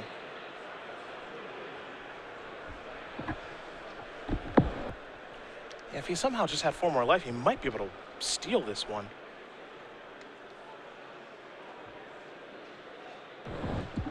I don't know. I mean, trying to stop the Rhino and the Nissa and the attack, it's just so bottlenecked on mana.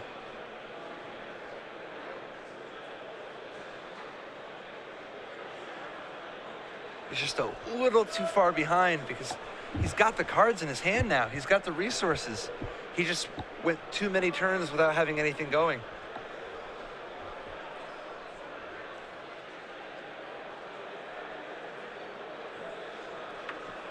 There's Elspeth. Clear it up. Pass the turn back. So at this point, he's got to disdainful stroke the Rhino and hope that Danny forgets the Nissa. I have a feeling that he will not forget the Nissa. He already is reaching for it. And they go to game 3. Yep, and that is going to do it. Danny Jessup's going to even up things here against Jem Davis. Abzan mid-range, blue-white controller headed to a 3rd game in what was a marathon game number 2. Yeah, I mean, it did take less than 90 minutes for the first 2 games. But what do you think? If we go to 5, are we going to hit the 4-hour mark? There's potential for that. You see, 3.5 hour mark? There's real potential for that. You see Jim Davis is going to take a step away after that marathon affair. It is Cedric Phillips and Hall of Famer Patrick Chapin back here in the booth from Seattle, Washington. We're actually going to do the same. Jim is going to refresh. I imagine Danny will too. So we're going to take a short break here from Seattle. About a 5-minute break. When we do come back, we'll watch game number 3 between these 2 great players. See you guys back here just a bit.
Welcome back, everybody. StarCityGames.com Open Series featuring our Season 4 Invitational here from Seattle, Washington. Cedric Phillips, Hall of Famer Patrick Chapin, and we're going into Game 3.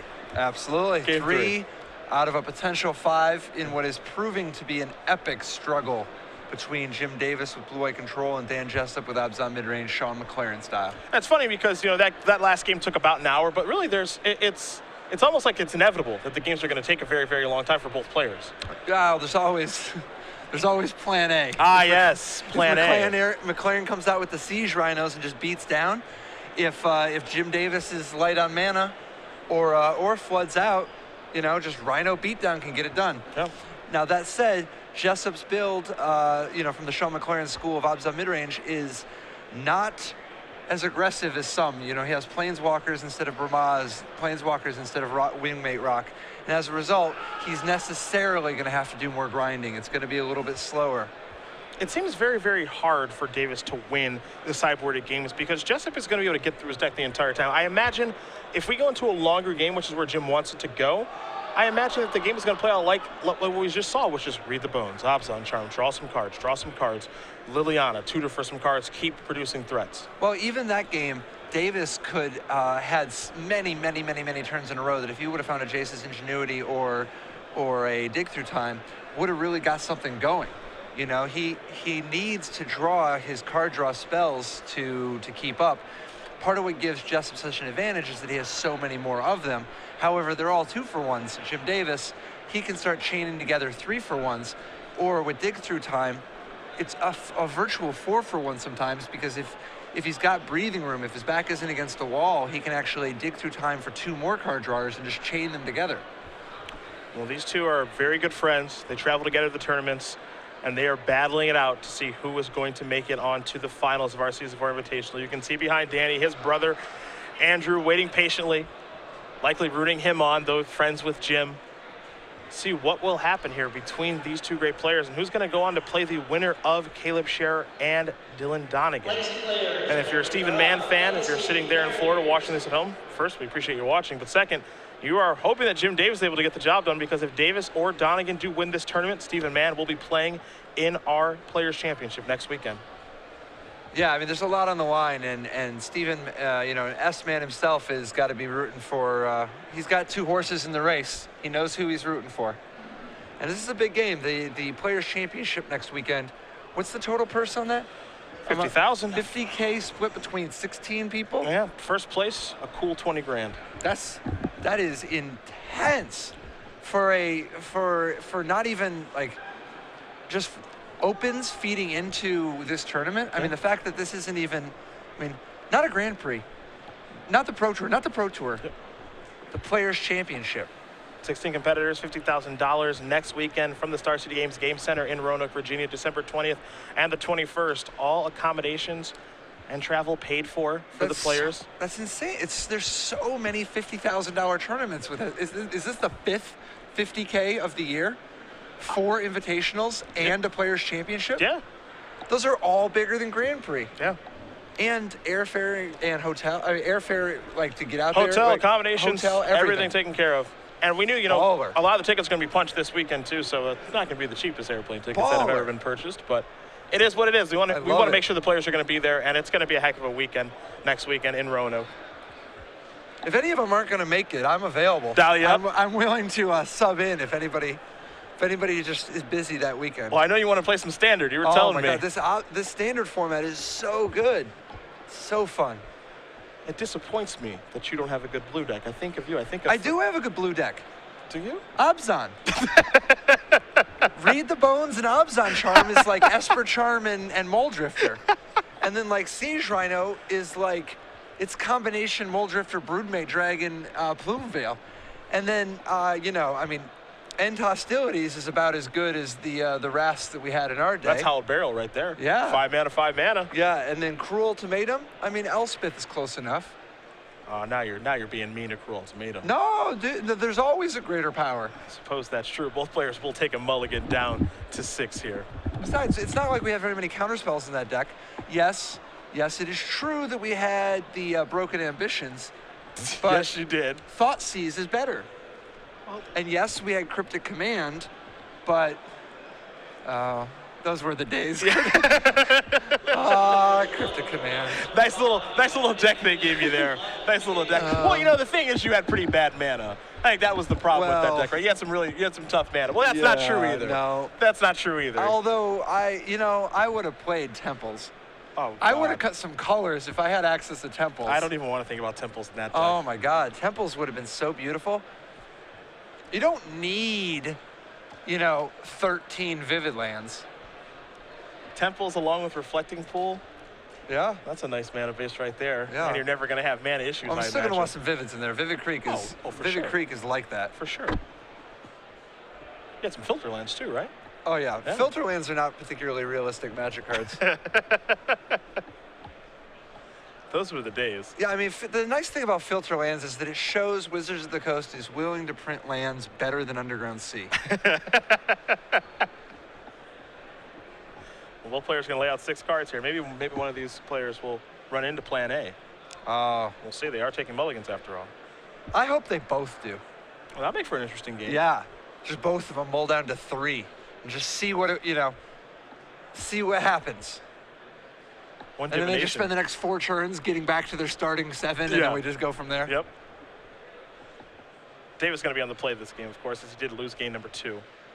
He doesn't look thrilled with the hand he's looking at here. He does have a Radiant Fountain, so we know he has at least 1 land. Not sure about the rest of the contents of the grip, though. SCG going to hold any Vintage Masters paper opens? We'll have to talk with them. I would like to cover it. Dude, Vintage Masters that's one of the best formats to cover for limited ever. It's so good to watch. It looks like a lot of fun. Plus the format itself is just super awesome. So Jim is going to 6. Down to 5. Down to 5. Yeah. He's Plan A in effect.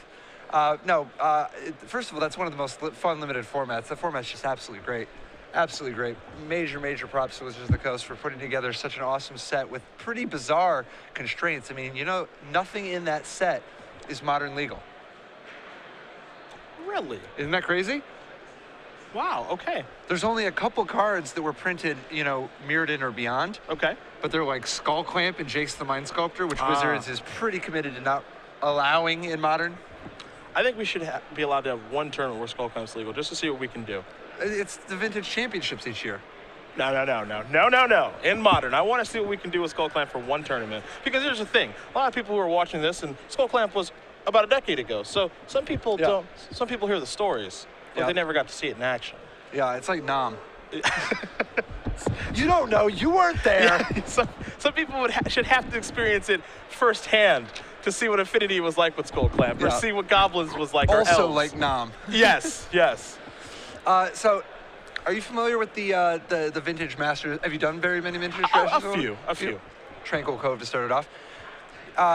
Apparently there are 3 cards that are more highly correlated with victory than the Power 9, than any of the Power 9, than Black Lotus, Ancestral Recall, any of them. Okay. What are those 3 cards? I'm going to guess one is Skull Clamp. Yes, one is Skull Clamp. Now, if you can tweet at us, let us know if you can guess either of the other 2, because one is Skull Clamp. Okay.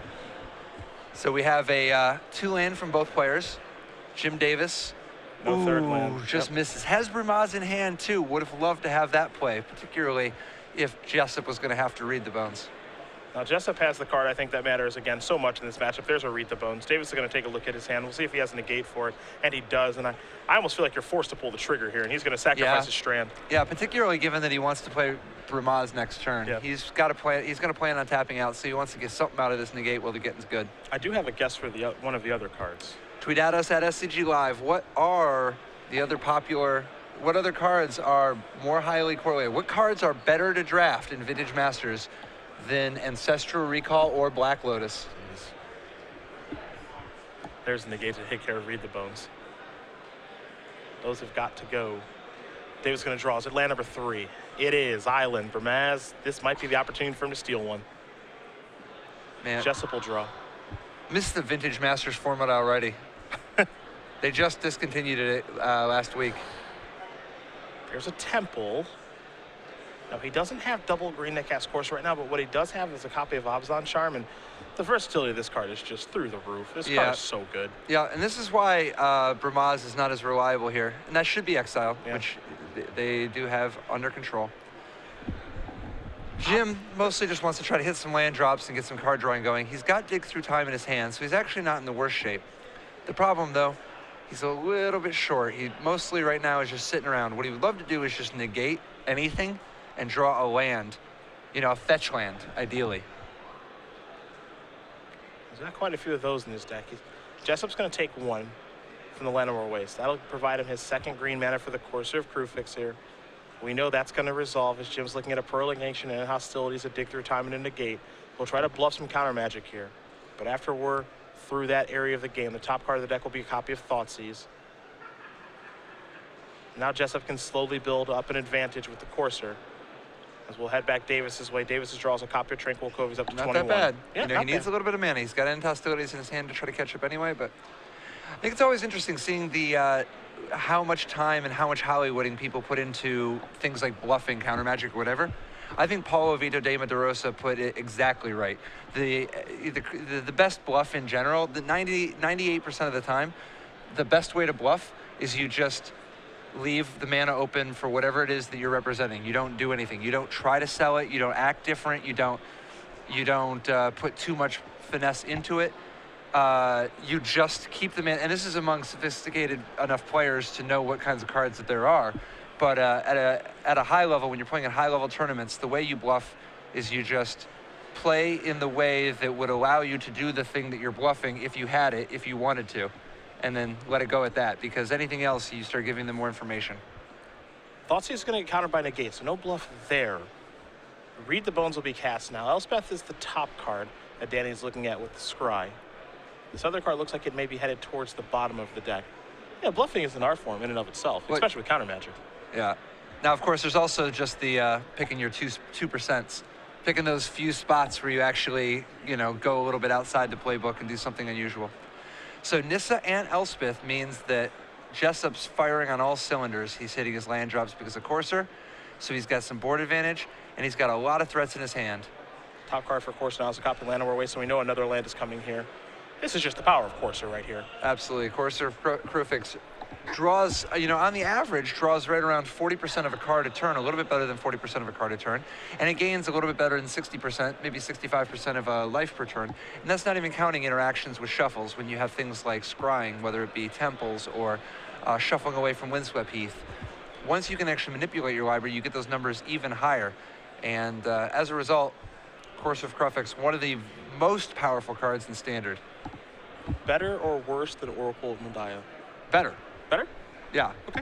Yeah, Oracle of Moldiah, definitely Oracle of Moldiah benefited from the fact that Valakut and Primeval Titan at various times were legal. But as strong as Oracle of Moldiah is, I think Courser of Crewfix is in another league. Part of it is that Oracle of Moldiah was a 2/2 for 4. You're paying a lot for the abilities. Courser of Crewfix is a 2/4 for 3. Cheaper and bigger, and this is a great set of stats. Things like Bioblight and Lightning Strike can't even kill it. Courser does come across, and now it's an Elspeth, putting Jim to the test right away. Do you have a counterspell? Maybe yes, maybe no. You had better. Well, you can see his hand. Dig Through Time and Hostilities and Purling Ancient. I mean, the answer is no. Elspeth ticks up. This is 3 super soldiers bad. coming. The one thing Jim has going for him is that he can dig here. Now, he needs to find an answer to Elspeth, whether it be Glare of Heresy or Banishing Light. He already has an End Hostilities in his hand to try to catch up, but he's got a lot of problems right now, and that's not even counting the fact that Nissa Worldwaker is waiting in reserve, and Danny Jessup has an Erase, so Banishing Light isn't even reliable. Yeah. We saw Erase be good in the previous game, even though it was a long, drawn-out affair. It's going to be pretty good in this one, too, given that Jim is bottlenecked on resources as is resolving a Dig Through Time right now. Yeah, I think Erase is it's just excellent here. The games go so long, you're eventually going to get a chance to cash in for Banishing Light, and Jim just doesn't realistically have a way of operating without Banishing Light. Yeah. See Jim looking at quite a few cards here. Nice to Dig Through Time. Jason's Ingenuity, a land if you'd like it. Divination is an option, Disdainful Stroke 2. There's also Dissolve hiding out, so a lot of options here for Davis. We'll figure out what he wants to take momentarily. Looks like Divination and a Disdainful Stroke are the cards that he's selecting and has now selected. So the rest are going to go to the bottom. He does get to order them, of course. A minor thing, but may come up if things go that way. Yeah, now he does have fetch lands, so most likely he would end up shuffling at some point. However, an Urborg could potentially create a situation in which Jim never actually shuffles his deck. Polluted Delta the draw. Divination will allow him to draw 2 more cards for the turn. I mean, he's just racing to find Glare of Heresy. Dig Through Time and Flooded Strand. Excuse me, Temple of Enlightenment are actually the cards that he's picked up here. So we'll see what land he opts to play, as he does have an option. And he will go with the Temple, so it's time for Jim to scry. Take a look at the top card. Don't have a great look at it, but we'll see where it's headed. It's going to become the bottom one. Not the Glare of Heresy. Yeah. That's the big one here, I think. Banishing Light's okay, but I think Glare of Heresy the has to be problem is he sees Utter End on top. Yeah. And he doesn't even know about the erase in Jessup's hand. I think there's just too many things that can go wrong with Banishing Light in this position. Windswept Heath, the card on top. Jessup going to put that into play, trigger the Courser. He's up to 15. Let's see what he's going to reveal now. Liliana Vess, that one was a game winner in game number 2. Just continues to snowball. There's an attack for 5. Elevator's going to go up to 6 on Elspeth. 3 more soldier tokens.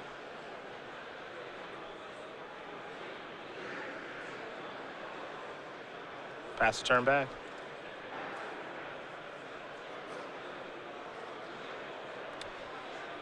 Jim, with end hostilities, potentially buy himself a little bit of time, but the problem is now that he has to end hostilities, he's not going to have a catch-up mechanism for the next wave of Elspeth tokens. So if he doesn't have a Glare of Heresy here, oh my God, that's a game changer. The last possible second to still be in pretty good shape.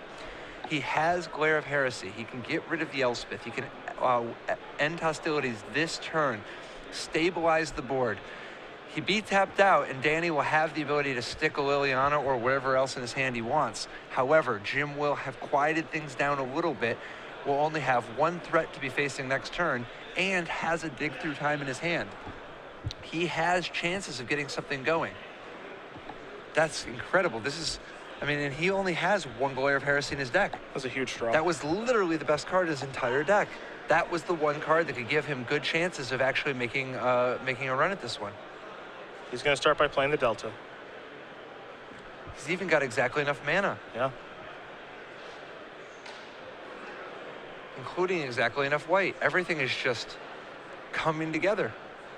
For the opportunity to at least get himself back into this one. That's all I can really ask for at this point. Glare was the perfect draw. He's going to cast that.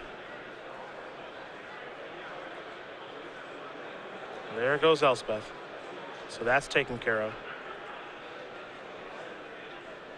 And now you have to imagine next up is then hostilities. Yeah, absolutely. I mean, he's facing 8 power, including the card advantage of the Courser. Wow. Talk about discipline. So he wants to hold up a counterspell, take a huge hit, and stop the Liliana from coming down, and then untap, end hostilities, and still hold up counter magic. And it's possible that Jessup just doesn't actually Liliana here. Jim might not even need a counterspell. If Jessup just doesn't Liliana, Jim can actually dig through time on Jessup's end step so that next turn he has a counterspell and control of the board. This could, Jessup has to keep playing. If Jessup doesn't play a card here. Wow. And he's not going to. This was a really nice play by Jim. What an incredible play by Jim Davis. So now here's Polluted Delta. He's going to go down to 5. And as you mentioned, this gives him the opportunity to dig through time. And the big plan here is to be able to play on hostilities with the counterspell available. He's giving himself the best chance to win. Man. And Danny did not play the counterspell, fearing play into the potential counterspell, which gives Davis the opportunity to dig through time. There it is. Did he even have a counterspell? At this juncture, I do not believe so. He's got Pearl Lake, he's got hostilities, and I believe 1 mystery card over there. This is some serious high-level play. Jason's Ingenuity among the cards. Negate will be a counterspell for a Planeswalker. This is time in round 14. Active player finishes turn and follow 5. I don't think there's a counterspell there in his hand, but he can make sure there's one now in Negate. And he knows what his opponent's drawing, so he knows about Nissa in hand. He knows about Liliana. He knows about Nissa that's on top of the deck. He's going to take a deep breath. He knows he's in some trouble, But he can work his way out of trouble here thanks to dig through time. Looks like he might be going with negate and Jace's ingenuity, though. It's a real decision to make now.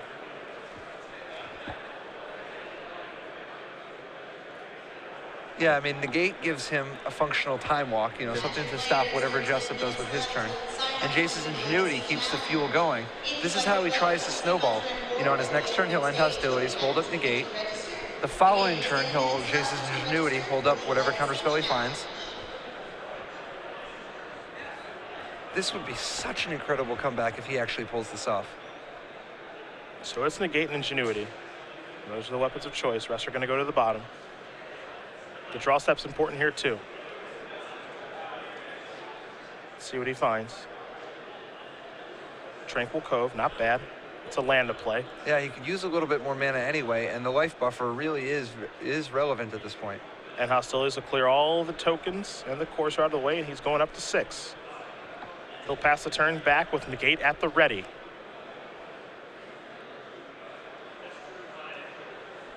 Jessup will draw his copy of Nissa. That'll be the second one he has in his hand. We'll see which threat he wants to lead out with. One thing he doesn't have the ability to lead out with is the Thought Seize. Don't think he has one of those in his hand.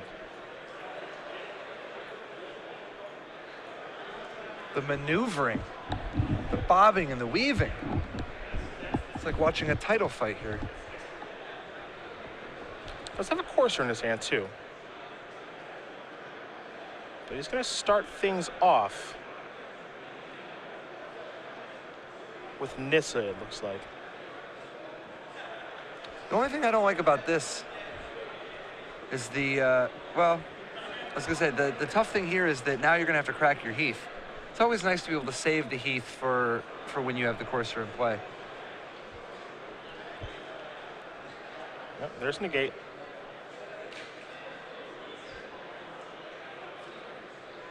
So now he will crack the Heath. No Orberg in play, so he'll take one. He's going to go down to 15, will Jessup. Search up either a Plains or a Forest. And then cast the Courser. There's a Forest. So the 2-4 will be coming into play, and we'll see the top card of his deck here in just a moment.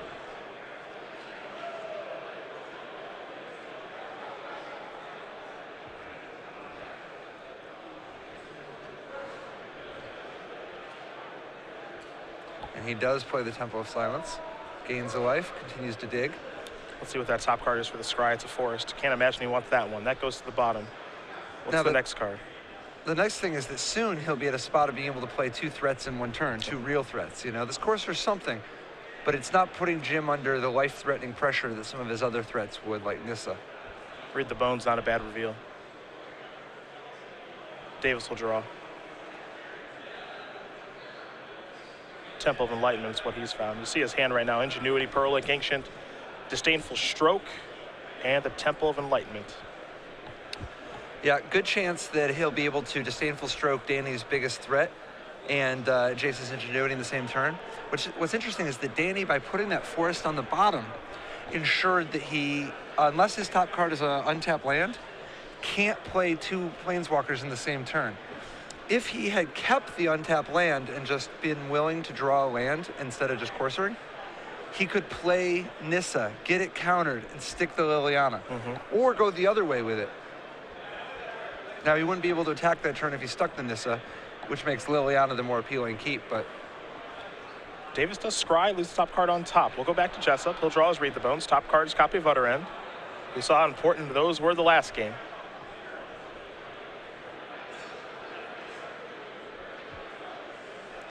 It's interesting, the Devouring Light makes it more important to do your little manipulating before combat. Often people just get the 2 damage out of the way.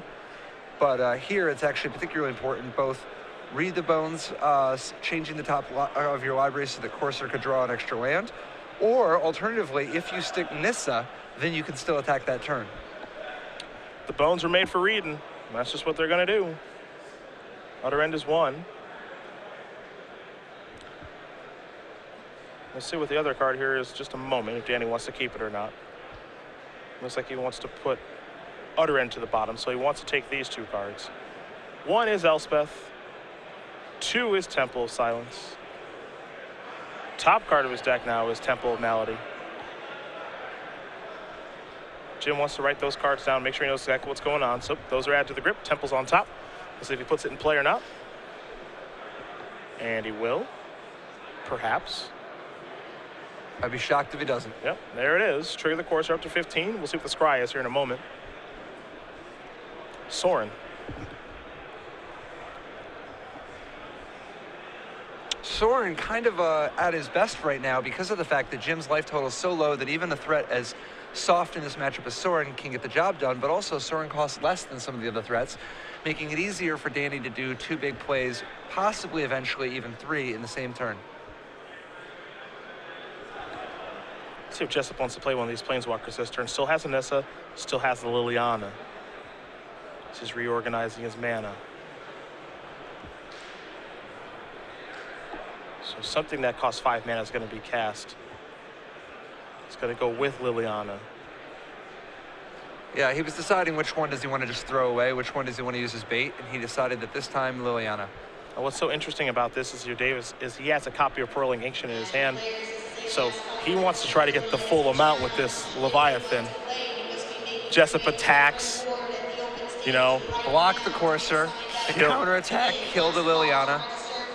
He's going to Jason's Ingenuity instead.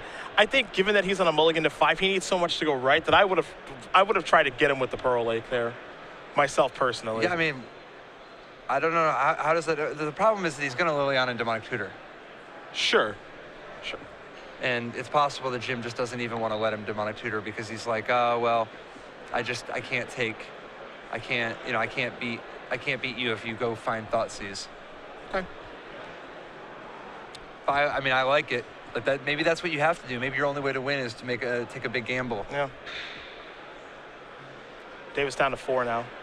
Maybe just trying to pick a better spot here with the Pearl Lake Ancient. I do like the play by Danny drawing out the permission.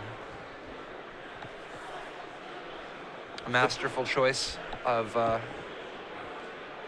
bait to lure Jim with, to draw out his counterspell. The draws a Dissolve. You see a Banishing Light over there. Pearl Lake's still there. Ingenuity is over there. Elspeth too. And this could be one of those turns that we've seen from Davis before, which is the old Elspeth leave up Dissolve turn. Try to turn the corner that way. This is such a grind. These players both buckled in for the long haul. I mean, this was a game in which Jim, was it double mulliganed? Again? Yep. Double mulliganed again, missed his 3rd land drop, and now look at us. Perhaps the trick. That's the trick. Double mulligan. Yeah. I guess so. Yeah, it looks like he's going with Elspeth. There that is. That'll be ticking up, of course. Nothing to tick down to kill. So 3 soldiers will come into play here for Davis. We'll see what Jessup can put together on this turn. He'll draw Soren. Top card is Temple of Silence. Wouldn't be surprised to see that come into play here in just a moment. And there that is. Trigger the Courser up to 16. The top card now is a Windswept Heath. That's going to go to the bottom. Doesn't want that land. So now the top card here is a Siege Rhino. Big. Very big when Jim is at 4. Not only does the Rhino put him at a virtual 1, making everything lethal, but the Rhino tramples over. Danny counting his mana. Looks like he has 10 available this turn. This game has gone on long enough. You sort of start to wonder how many Banishing Lights are actually in Jim Davis's deck. We didn't see a lot last game. Yeah. Now, he does have 1 in his hand currently, but again, when you know your opponent has removal for that sort of card, it becomes a real liability at that point.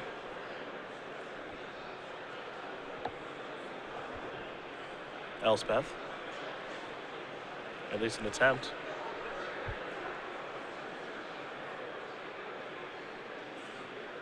Jessup going to figure out exactly how he wants to tap all of his mana for this spell.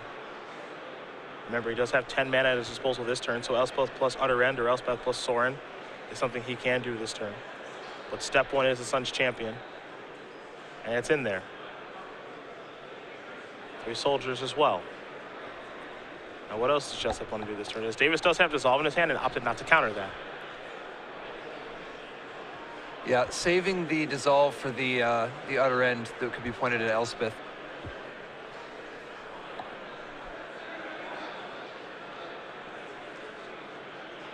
I like the attacking here. Kind of a freebie. Yep, you get to eat one of the tokens. And I like that he's going after Jim instead of the Elspeth, too. Says, I want to put you in range of Siege Rhino, man. Yep. And now, if Danny just ships the turn, he can actually waste a little bit of Jim's mana on his upkeep. Yeah. Or his end step, for that matter. But if he does that, then the Elspeth gets to, for sure, activate at least one more time. Now, we're going to see an upkeep utter end here from Danny. Explain why this is probably the better play of just instead of casting it on his own turn. Yeah, so by casting it on Jim Davis's upkeep, he forces Jim to tap mana on his own turn, bottlenecking him a little bit. I think that there's no question he wants to do it on Jim's turn. The only question is if you do it on the upkeep or the end step. If you do it on the upkeep, it stops Jim from using the Elspeth this turn. If you do it on the end step, you're thinking, well, I know he's going to counter it anyway. I want to surprise him. I like the upkeep play. I think this is just smart veteran move to wait till Jim's turn. It can be so tempting to do it on your turn because you're like, well, he only has 3 mana. He's at a spot where he doesn't have as many options. But the types of options that Jim has, generally he can do for 3 or less mana. By waiting, the only thing he gives Jim access to is the possibility of dig through time at instant speed, finding an answer. Utter end is taken care of from Dissolve. You saw Jim scry the top card to the bottom, then drawing his card for the turn. Does have an active Elspeth here, and Jessup is tapped out. So here's a Banishing Light. That'll take care of Jessup's Elspeth, at least for now.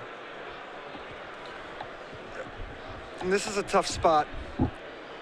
Jim putting up a big effort, a big fight, a big struggle, but the problem is he's looking at things like a Siege Rhino on top of Danny's deck. He's looking at an Erase about to hit him and undo his Banishing Light work on Elspeth. Oof. Another Abzan Charm on top, and there's a Nissa in his hand. And if this Nissa were to stick, that would be game over alone, if uncontested. So, I mean, Jim's back is against the wall here. Danny's going to make at least 3 big plays this turn. Just every single time you play against this Abzan mid-range deck, and they get it into 2 spell per turn territory, their spells are all so good. And this is a 3 spell now because of the possibility of Erase hitting Banishing Light, being a virtual Elspeth. It's just so much to overcome. And parents for the last round of number 15 have been posted. Take a brief look at this. Parents for the last round of our Standard Open being announced right now. We will be jumping over to coverage of that as soon as we're done with coverage of this Invitational. Though I thought it would line up a little bit better. Maybe I was wrong. With this marathon affair between these players. So you think that the Open is going to still be going on when the Invitational is over? I thought. That's cute. I think we all did. That's cute. Yeah. The Open has 50-minute rounds, right? 50 or 55? 50. 50-minute rounds. We're right about to start hour 3. As the match is currently 1-1 in a best of 5, and we are watching the matches consecutively.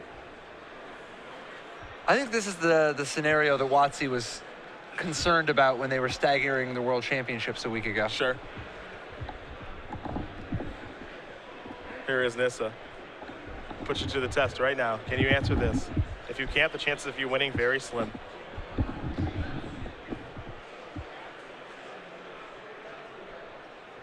Though we know Davis does have a copy of Disdainful Stroke in hand, and he's got to pull the trigger. See, the thing about the Abzan mid-range deck is that the threats that his cast are so powerful that it forces your hand on counter spells when maybe you prefer not to. Like, I imagine Jim would say, you know, maybe I could beat that some other way, but you also have a Siege Rhino in the holster, and that's a problem. Yep. Yeah, I mean, there's no question. This is a real bad spot for Jim. He sort of was just resigned to countering the Nissa, even though it means his shields are down, because the Nissa alone would be enough to beat him. Now, it looks like Utter End is going to be the play here instead of Siege Rhino. So that's going to take care of Elspeth. Jim will look at his hand, but for 1 mana, he can't do anything. So there that goes. Now, if you're Danny, you're able to make an attack and cast a race to get your Elspeth back. So here's the attack. Jim quite obviously has to do some blocking.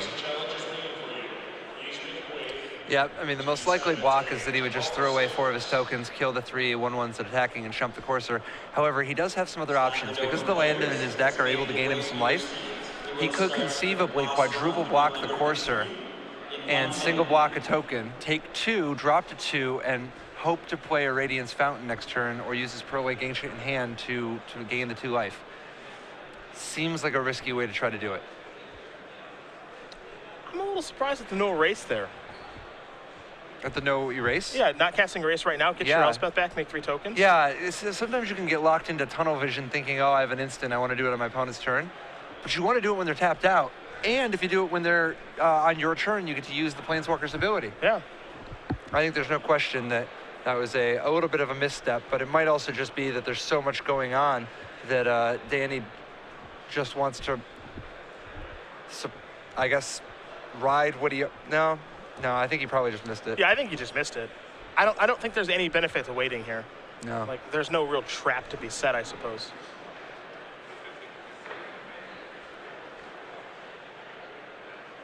Like, maybe he's playing around Faded Retribution, maybe? And Jim does gain the life, meaning that he is up to 6, giving him a small amount of breathing room against this incoming Siege Rhino. He's also got a Pearl Lake Ancient in hand, too. Now, it looks like Jim is going to be casting Jason's Ingenuity right now. So here that is. Let's see if this resolves, and it will. 2 and 3 cards.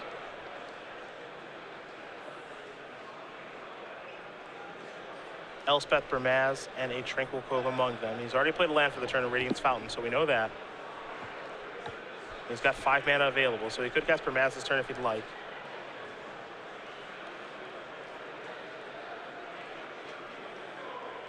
But Pearl Lake Ancient and Elspeth are currently closed off. So he's going to grab 3 mana. And it looks like the Lion King will be coming to the party in just a moment. There it is. It's a pass into the turn. Jessup, erase. Jim does not look thrilled about that. But again, the waiting there. So now Jim does have a Dissolve in hand, right? His hand right now, Pearl Lake Ancient, along with a land in Tranquil Cove, and Elspeth. And Elspeth, okay.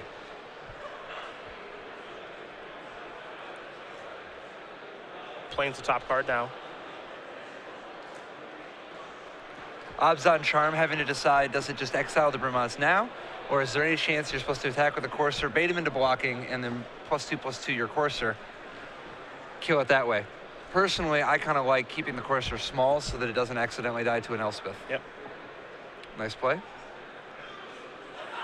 Abzan Charm is a ridiculous Magic card. Is it possible we're going to see a Sorin? Sorin would make this Courser potentially lethal. And we do not. There's a quick jump Blocks block. anyway. Now for Jessup, again, the card that you're most scared of right now is Faded Retribution. And I think that's why you're seeing him play in like a very contorted and strange way. Is because he's so scared of Faded Retribution, the one of that's in Jim's sideboard, that if he just says, okay, play Siege Rhino, play Sorin, go, and Jim draws Faded Retribution and cast it, he's on empty with a Plains on top of his deck. So perhaps that's the reason he played Erase the way he did. The tough thing, though, is that he doesn't beat an Elspeth. Like the current board. Well, Yeah. no. The Elspeth can hold on to things.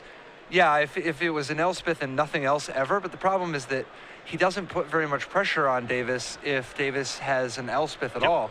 So I think that the 2/2 flyer could have been a huge boon. But then again, maybe you just figure the only thing that matters is Faded Retribution. There's Elspeth now. And he has Dissolve backup. We've seen this before. Dissolve was the top deck there for Davis, so he has protection. There's Tranquil Cove, he's up to 7.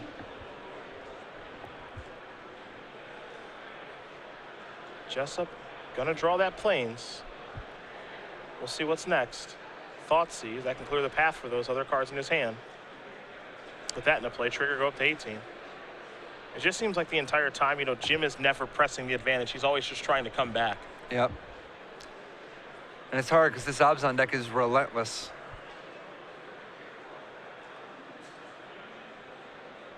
There are attacks.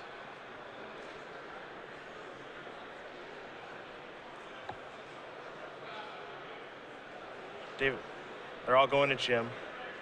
Davis looking at his Dissolve and his Pearl Link Ancient, trying to figure out where to block now.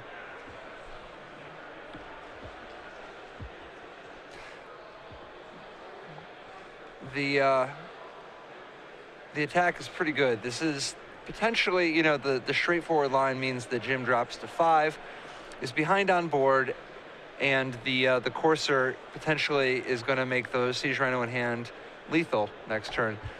Also of note, Jim has to catch up to the Elspeth, which is going to go ultimate 1 turn before Jim's. Oh, the old Elspeth race. We haven't seen one of Danny those. continues to ship the turn. He wants to play around Fated Retribution if it's the last thing he does. So, yeah, here's the thing, right? Like, I think at this point, Danny is convinced that he has Fated Retribution in his hand, which actually plays to Jim's advantage, since he doesn't have one, because now he's able to do things with Pearl Lake Ancient, or draw a card like Jason's Ingenuity and be able to cast it. If he had been more aggressive this game, I think Danny would have won it by now, but you have to trust your read, right? And, well, it's not even just that. It's also, if you're confident enough that you can beat anything else, I just think it's a hell of a gamble to I mean, it's funny to say a hell of a gamble to play this conservatively. Yeah. But it really is. Now, to be fair, he does have Thoughtseize on top of his deck, so now he can kind of clear a path, right? Yes. He can say, you know what, I'm going to Thoughtseize you and see what's up, but I bet it all that Jim is going to just dissolve this because he has to protect his hand. Yes. Maybe he leads with Jason's Ingenuity first to have more information, but I wouldn't be surprised if he just says, dissolve this, you don't get to see what I have. Absolutely. That also keeps open the option of potentially doing some craziness with Pearl Lake Ancient. Preparing to the next round are being posted. Please make your way to praying towards like your seats as we begin. Once again, Now, he doesn't have 12 mana, does he? Which player? Jim Davis. Because if Jim had 12 mana, he could potentially Jace's Ingenuity and Pearl Lake Ancient and just let he could even just play the Pearl Lake Ancient and then let the Thoughtseize happen. Being like, okay, well, take my Dissolve if you want. I'm going to cast Jace's Ingenuity. But he wants to protect his hand. He wants to keep up the facade that he has a Fated Retribution. It looks like he has exactly 11 mana at this point.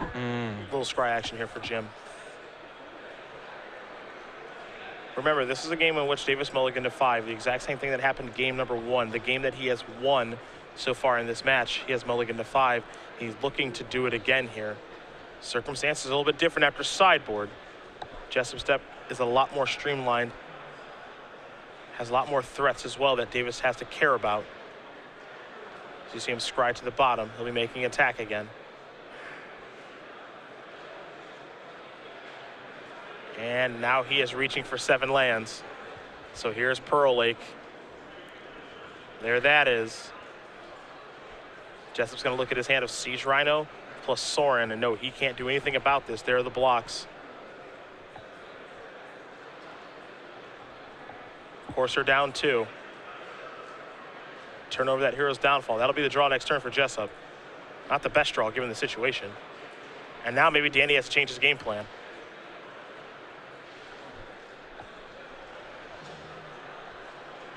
Now I think if you're Danny, you probably have to take him off of the Fated Retribution plan. Probably. I mean, you don't have that kind of luxury. It's not clear you had that kind of luxury before. Because given the information in Jim's hand, and we have the ability to see Jim's hand, it's very easy to just say, play Siege Rhino, put him in 2, play Sorin, make a Vampire, cross your fingers, hope for the best. No guarantee that works out, though, especially when Pearl Lake's out there to be able to pick up some lands and gain some life. However, there is Sorin. That's going to tick down. Vampire time. Sorin is a vampire. I like the dude. No, I know you know. Of course, Sorin has the opportunity to also make the rest of Danny's threats a little more imposing. In particular, the Siege Rhino, given its trample. if it ends up as a 5-power trampler, even gaining life off the lands isn't going to help if Danny can kill the Pearl Lake Ancient after blockers with like a Hero's Downfall or Nutter End. He's made his move. There's the Rhino. The door is wide open here for Fated Retribution, which we know Jim doesn't have in his hand. He has Jace's Ingenuity in his hand. And this is all to say nothing of the fact that Elspeth is threatening to go ultimate. Yep. I mean, he's hit 3 different ways from Sunday right now. Banishing Light. Okay, well, that's one problem down. He can stop the Elspeth. His Pearl Lake Ancient can threaten to block the Siege Rhino. His Elspeth can hold off Danny's Elspeth tokens. He still needs to beat the Vampire. So I think step 1 is this. Jace's Ingenuity and look for an answer to the Vampire. Yeah. And an answer to the Vampire could include a Radiant Fountain. Yep. Tranquil Cove, not enough, though, because of Sorin still on the table. 3 cards coming. Glare of Heresy could actually help as well, since it could go after the Elspeth, and Banishing Light could hit Vampire. Plains Dissolve Banishing Light. Don't forget, Hero's Downfall on the top of Danny Jessup's deck. Is that true? Yes. If that's true, then that's going to be... And Jim doesn't know it, right? Jim knows from Courser. Ooh, that's so tough. Because the thing is, if Pearl Lake Ancient blocks Siege Rhino, and you Hero's Downfall the Pearl Lake Ancient, it'll trample over for 5 and kill Davis.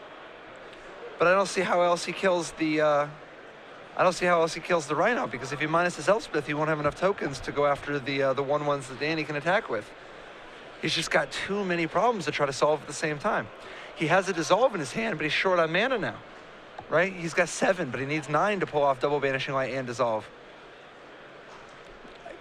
So one possibility is to attack with the Pearl Lake Ancient.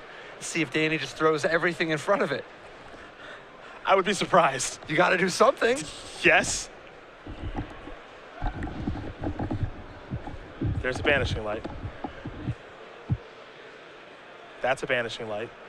So he says Vampire down, Elspeth down. Make some tokens. 1, 2, 3. There's also the possibility that Danny gets a little hypnotized and goes after the Elspeth to take it off of Ultimate. You have to hope he makes a mistake. That's your plan now, I think. And you see Jim. Oh, the smile on Jim's face. He's trying to be as stone-faced as he can, knowing his friend is going to draw a Hero's Downfall and hoping he uses it wrong. Perhaps he misanalyzes the board. Yeah, because, I mean, if he Hero's Downfalls the Elspeth, at least you're not dead. It's simple, right? The play here is Hero's Downfall your Pearl Lake Ancient, take out my Sorin, get you. Yep. And that's the W due to Siege Rhino having trample. But see how long he is thinking about this. Yeah, I mean, the fact that he isn't snapping it off is at least giving Jim a nice little sweat. Now, to be fair, Danny does want to consider all the cards. You know, ask yourself, remember, was there something else? Does he have something for 1 mana that could stop me? Erase doesn't do anything. Is there something else? You know, the last thing you want is to walk face first into something that you could have played around. Yep. I'm thinking about how long they've been playing the match.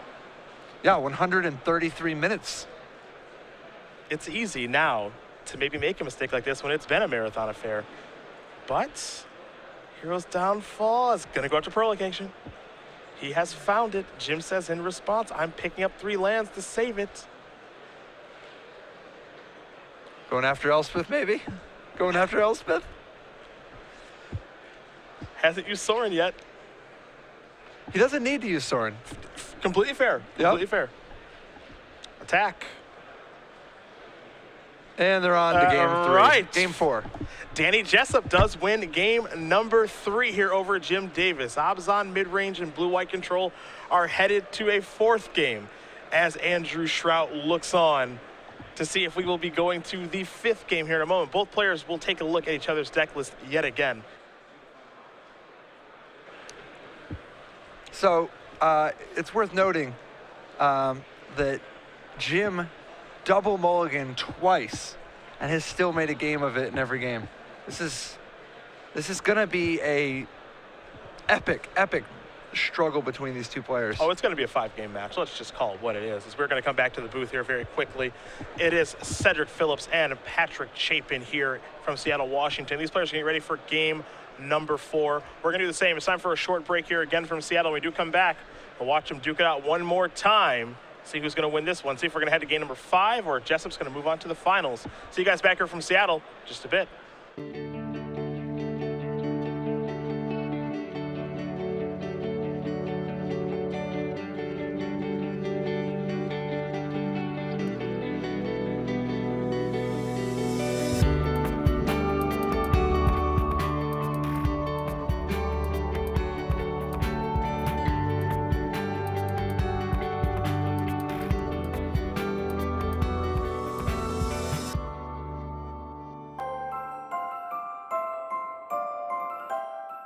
SCG Live is brought to you by StarCityGames.com, this month featuring the SCG Holiday Sale.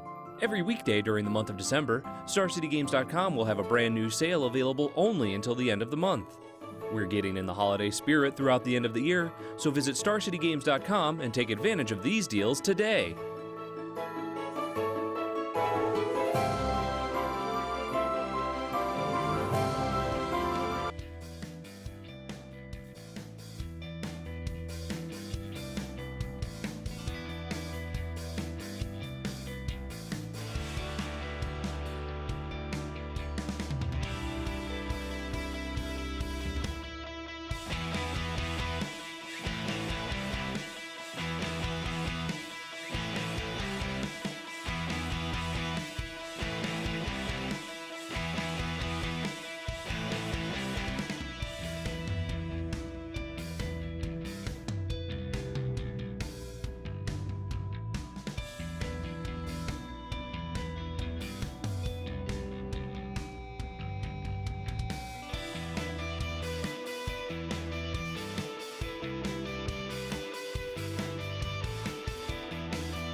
Welcome back, everybody. StarCityGames.com Open Series featuring our Season 4 Invitational, where we are still in the marathon affair that is Danny Jessup and Jim Davis. Though, looks like our players are just about ready here for game number 4, so we're going to head on right down to the match right now and see what they can do here as they look at opening hands. Yeah, absolutely. They're gonna have quite the match still in front of them. We're going into game 4 out of a potential 5, 2 hours and 15 minutes deep, and both players playing at a very reasonable clip. But this matchup is just one for the long game. Jim is employing his mulligan strategy here again. As usual. Jim Davis going to his 5th mulligan of the match. Yeah. The games where he has mulliganed down to 5 have been the most competitive ones. He kept 7 in game number 2, but lost that one. But, again, taking a look at the sideboards here, we had a feeling that Jim would be able to win game 1. He did it with 5 cards, but we had a feeling he'd be able to win that one. But things get so tough from after board. Yeah, I mean, game 1 is the gimme just because of too much removal, all the Sylvan Caryatids, less Planeswalkers. But a 5-game match is not exactly what Jim wants. However, it's working out to his benefit now, seeing as he's down 2-1. Jim's going to be looking for card draw and mostly just a good mix of counterspells. He's hoping to have the right answer at the right time. Danny, on the other hand, is going to be more focused on trying to hit at the right times, making things awkward. Read the bones when Jim has a disdainful stroke. Obs on Charm on the end step. Playing the redundant Planeswalker as a bait spell. Scrying for a high threat density and not flooding out. Trying to stick a courser so that his draws are smoother. Part of the reason why Thoughtseize is so huge in this matchup is that outside of just trading for Jim's best card, Thoughtseize gives Danny important information for sculpting his game plan, choosing the order that he plays his cards in. Because sometimes when you're facing negate and that, there we see it, the 3rd double mulligan of the match. But sometimes when you're facing things like negate or nullify or disdainful stroke, or even a dissolve on an opponent who might not always have 3 mana available to him, knowing which of the counterspells they have can let you play the threat that they can't answer right now. Whereas if you didn't know and you played the wrong one, they might draw the answer that they need to your best threat later. Both players having a good laugh, but Danny wisely not celebrating, instead just sitting, remembering plan A. Stone-faced. Absolutely, plan A. This is the way this is how it's done, ladies and gentlemen. This is how the sausage gets made. You think Kai doesn't have plan A as the first plan? The only reason plan A isn't the first plan in Kai's playbook is because the first plan is that they don't show up. Ah, so that's the actual plan A. No. Plan A is the plan if they show up. It's what is your plan if your opponent actually shows up? You want them to not show up. Okay. But if they actually show up, plan A, they get mana screwed. Gotcha. I think that the biggest critique we might have of Danny's game right now is that Jim is keeping 5 instead of going to 4. Sure. Well, we'll see what Jim is able to keep this go around. See if plan A gets rolling. And even though Jim has made 2 great games out of the previous 2 double mulligans, we got to remember his deck is not great at mulliganing. No. He needs a lot of mana to operate, and he mostly relies on 1-for-1 interaction. Yeah, it's actually pretty bad at mulliganing. In his hand right now, I think, is Evolving Wilds, 4 cards. One of them is Divination. He's going to show us that. No, he can't do it. And they go to 4. Yep. Jim trying to make it exciting, down 2-1 on a mull to 4. This might be the shortest one of the 4, which would mean maybe 30 minutes. I don't know. I don't jump to conclusions when people mull to 4 when I'm up 2-1. The last time I did that, I was against Gabriel Nassif in the Dragonstore Mirror. I was up 2-1. He triple mulligans and goes on to kill me. Some may remember that moment. It's not clear that Jim Davis is not as lucky as Gabriel Nassif. You don't know. I don't. Nobody knows. Except Jim and Gabriel Nassif. That's between those 2 and the church. Jim trying to, laugh this off a little bit. Yeah, I mean, it's been a hell of a weekend for him. It's been he's been playing marvelously, but you can't always get what you want. One thing we know for sure, though, is that we will see Davis at the Players' Championship next weekend in Roanoke. This was a weekend where if things had to go terribly for him not to punch his ticket to the Players' Championship, but clearly things have gone quite well for him. So next weekend, we will see him, one of the 16 players, doing battle for $20,000. And if there's two things we know, the other one is that you get what you need if you try sometimes. Also true. Also true. And Jim desperately needs land.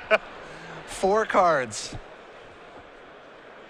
He's going to keep it. He is keeping. It looks like a 1-lander, but at least he has a Divination and a Jace's Ingenuity. So if he just rips land for a while, if his next 2 draws, oh, he has 2 land. Yeah. So is that 2 Divinations, a Jace's Ingenuity, and 2 There's at land? least one. And you'll note that Jessup went first. Jim chose to draw. I guess when you have a read on getting triple, super mana screwed. Jim's trying to figure out what land he's supposed to play. Yeah, because I mean, normally you would play the Evolving Wild, but he really needs to draw land. He is still going to play it, though. Give himself the option. I don't think he's going to sack it on the first turn. Probably sack it the next turn. No, plus he doesn't even know what color he wants, because he wants a second blue for Jace's Ingenuity, but he needs some white eventually also. Just a Sandsep Citadel in the passing of the turn. It's not like very many of his 2-mana counterspells are even good on turn 3 anyway. Yeah. Because, I mean, Courser dodges both Negate and Disdainful Stroke. Time to take a draw. It's a Disdainful Stroke. There's the island. Pass the turn back. Over to Jessup. Jessup will untap his Sandsep Citadel and take a draw here. Liliana Vess is what he's found. There's a Temple of Silence, so his mana's a touch awkward here. So Jim is going to thin his deck of land and then pray to God to draw one. Yep. Which land is he going to thin it out of? We'll see in a second here. Most likely getting plains, but you can't be sure. Yeah, he is going to get the plains. Okay. Hedge his bets. But if he draws a land here, he's only 2 mulligans behind. See, he's got the Divination and the Jace's Ingenuity, so he has the potential to eventually have some tools to work with. The problem, though, is that he's going to spend a long time on air. Wow, and he draws the island. So this is... God, oh my God, you see the way he just moved? He moved like they do. This is like, this is it. This is where it turns around. He even looks like Neo. This is incredible. Well, he looks kind of like Mouse, I guess, the other guy from Matrix 2. Sure. But this is like, this is it. Jim Davis plays the island. The question is, does he even Divination? Yeah, it's funny now because now that, he has to be a little wary of like a Siege Rhino coming down, but okay, he's going to cast it. He's going to draw 2 cards. He's going to hope for the best. Yeah, and part of it is that he wants to use his Disdainful Stroke the same turn as a removal spell for whatever it is that Danny uses. Yep. Here's Courser, top card, Hero's And this Downfall. is the least threatening thing that Jim could be facing. At least this isn't putting his life total under immense pressure. Urborg trigger up to 21, pass the turn back over to Davis. Davis drew 2 lands That's what he wanted. off his Divination. Let's see what he draws now. Copy of Bramaz. That means he could play Bramaz and still hold up Not Disdainful yet. Stroke Not next yet. turn. Oh, next turn, yes. Yeah, and hold up Disdainful Stroke. Yeah, because he's got another untapped lands as well. And the lands he has are Temple of Enlightenment and Radiant Fountain now. Does he want to cast Divination this turn? Does he want to Disdainful Stroke? Seems like Disdainful Stroke is just... Because like he's got his next several turns mapped out. He doesn't need new cards this second. Play it safe. Try to get a Time Walk off the Disdainful Stroke. Drop Bramaz next turn. Ladies and gentlemen, we might have ourselves a ball game. We might have a game here. He mulligans to 5 multiple times, is still battling. Now he's mulliganing to 4, still battling. His Hero's Downfall is the top card. This is arm wrestling with both hands behind your back. This is so incredibly impressive. There's the attack for 2. Davis down to 18. Siege Rhino's on top of the deck here for Jessup. It's not a land. We'll see what this card is. That's an Abzan Charm. Yeah, he wants to draw the cards now because he wants to have a chance at hitting a land off the Courser. Doesn't have a 5th land showing on top of the deck yet. Good to go. So Jessup will take 2. He's down to 19. A couple cards coming here, and a Rhino. And a Caves. Now the top card is another Abzan Charm. There's the Caves. Trigger up to 20. We're heading on back. Davis will untap his Temple. He'll take a draw. Picked up a copy of Jace's Ingenuity. He's got a lot of card draw in his hand. Yeah. Vermaz with disdainful stroke backup.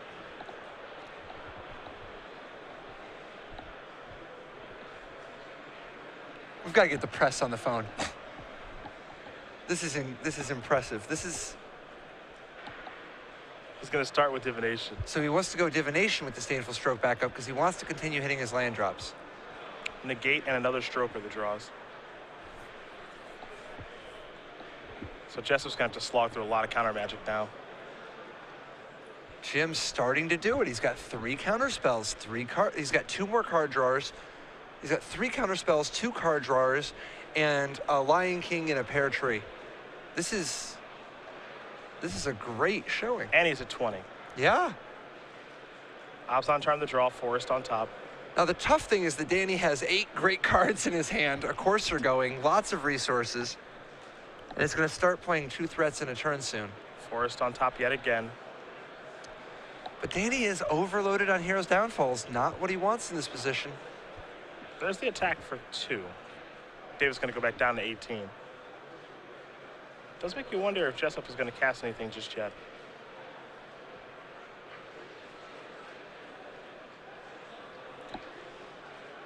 Jim Davis just will not die. Mulligan to 4 doesn't matter. Still Never playing. give up, never surrender. Yeah. Never forgive, never forget. Do you have one more? There's got to be one more. He's coming with the Rhino. Nope. You have to imagine this is going to get stroked. Yes, sir. Never think for a million years you're resolving that Rhino in this position. Davis will untap and draw. He's at 18, Jessup at 21. Both players with a lot of cards in their hand and the ability to draw more. That is a negate. That's more counter magic. So most likely the Vermaz with a counterspell backup, but there's always the possibility that he wants to just sit back and try to jace his ingenuity. The thing is, though, Danny has so many cards, you got to think he's going to play something. You're going to want to counter it, so you might as well advance your board.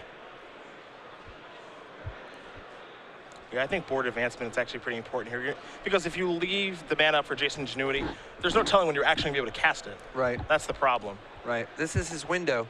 If he sticks this Vermaz, he's even got, his board is even because Vermaz can actually continue to attack into the Courser while holding it off. So even though the Courser draws some extra cards, at least Vermaz is putting some pressure on Danny's life total. Davis realizes this and will cast the Lion King. We are heading back Jessup's way. We know there's a Forest as his draw step, so he'll add that to his hand. Now there's a Windswept Heath on top of his deck. A great reveal. Not only is it an extra card off the Courser, it's going to give him a shuffle at will to make sure that he continues to get cards he actually wants. Yeah, perhaps he's not interested in the Courser that's on top of his deck. We'll find out. The only problem with the Vermaz here, of course, is that Danny's hand is overloaded on Hero's Downfalls. So I think that, Jim's got to decide, is there any chance he wants to fight to protect this Vermaz? If he does, it's not going to work out well for him. Hero's Downfall. And he doesn't even hesitate. I like that play. He knew that if a Hero's Downfall came, he wasn't going to counter it. And attack for 2 puts Davis down to 16. We're heading back his way. The draw is a dig through time. 5 cards in the graveyard means that'll cost 3. See, now he can actually just sit back, because if the counterspell sticks, he can dig through time and keep the action going.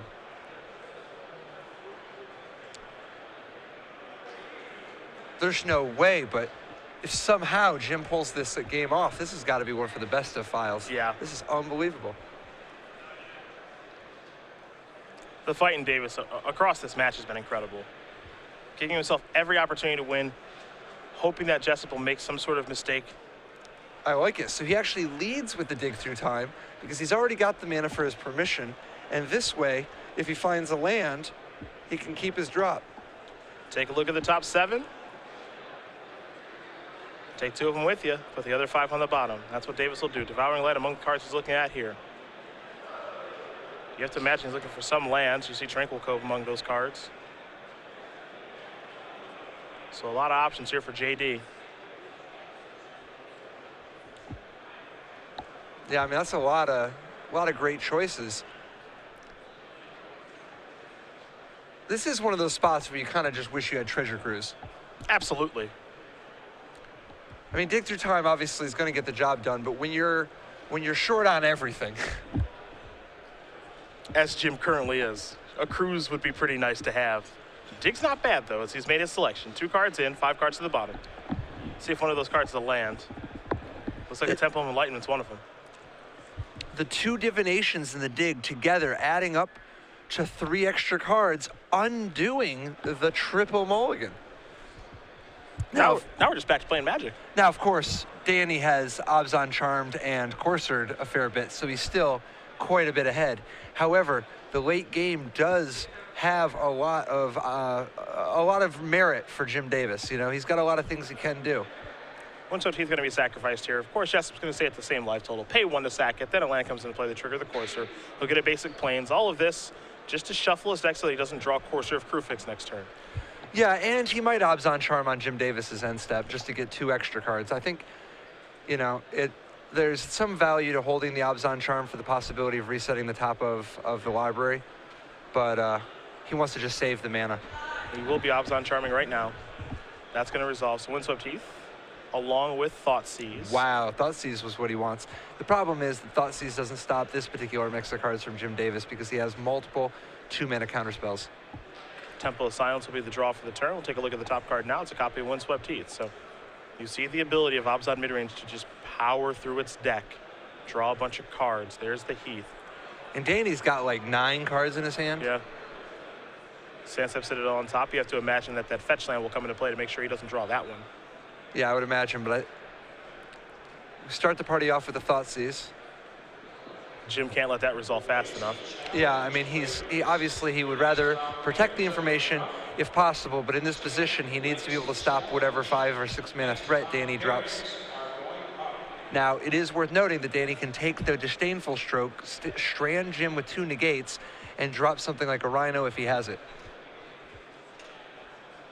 See the grip there. 2 negates, the Stroke, the 2 Jason Ingenuity, and the Devouring Light. That's what Jessup has to choose from. Now, alternatively, since Danny doesn't have a Rhino at all, if he's going to have to just walk face first into Permission, he might just Thoughtseize a Jace's Ingenuity here and try to run Jim out. And that's what he does.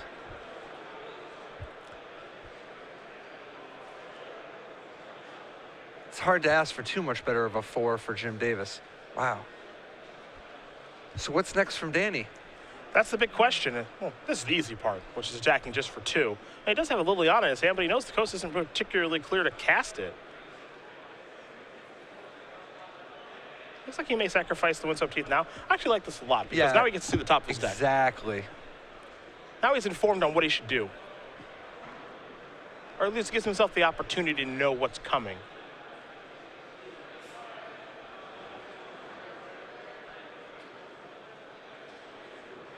So after a hearty shuffle here, we'll see what the top of the deck yields.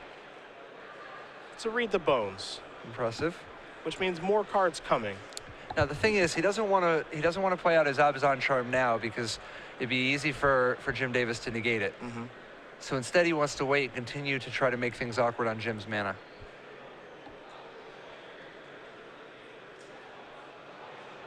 Well, we're going back Davis's way. See what Davis is able to draw. It's a polluted Delta.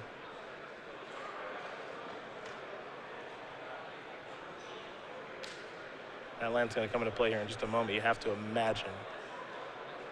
He's got 6 lands in play. Delta would be number 7. There that is. And just a very quick passing of the turn. Representing Jace's Ingenuity plus Counterspell. Yep. So no Abzan Charm from Danny. Yeah, and I think I'm okay with that. Maybe he picks a better spot with that. Tough to say. Maybe he wants to save that for maybe a Bramaz that does show up to the party, though he does have a copy of Hero's Downfall. He's Little Hero's Downfall flooded, so. First things first, here's Read the Bones. And it looks like that's resolving. Thoughtseize one of the cards, he might as well just add that to his hand. We know he's taking it. Yeah, you're getting less value out of the Scry this way. But he needs the cards now.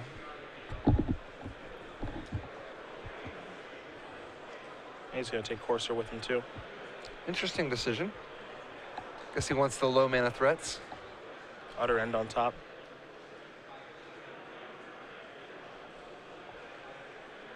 Yeah, maybe a threat that dodges a card like Disdainful Stroke is something he's interested in at this point.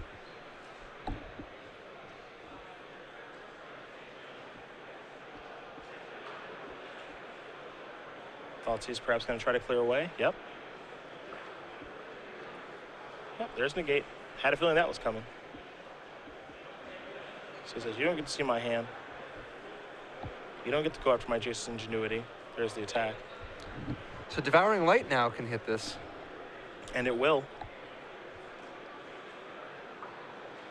So Utter End's going to be turned face down.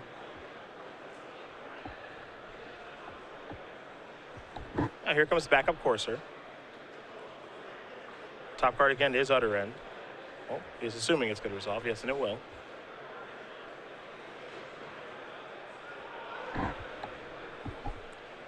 And now perhaps a Forest instead of the fetch land or the Temple. I like not playing the Temple because it seems as though he wants to keep Utter End. Though, yeah, I do prefer playing the fetch land there in the off chance that he would like to sacrifice it away and draw a different card. Yeah, he still has 1 Plains left in his deck, so it's not like this Windswept Heath is just a shuffle. Yeah. There's Island off the Delta, excuse me, down to 13. Goes Davis. And Davis with an Ingenuity over there and Negate still too. He's just trying to find the right time to resolve Jason's Ingenuity. Disdainful Stroke as well, as he'll untap. 7 lands in play, draw a card. Adds a copy of Tranquil Cove to his hand. Will we see a main phase Jason's Ingenuity here, perhaps? He does play the Cove. He's up to 14. But he's starting to run out of cards a little bit here while Danny's doing anything but that. Thanks to Courser. Thanks to Read the Bones. Thanks to Abzan Charms. We'll sacrifice the Windswept Heath. Stay at 18. Get a land out of his deck so he doesn't draw Utter End. There's the Plains you mentioned. That'll come into play.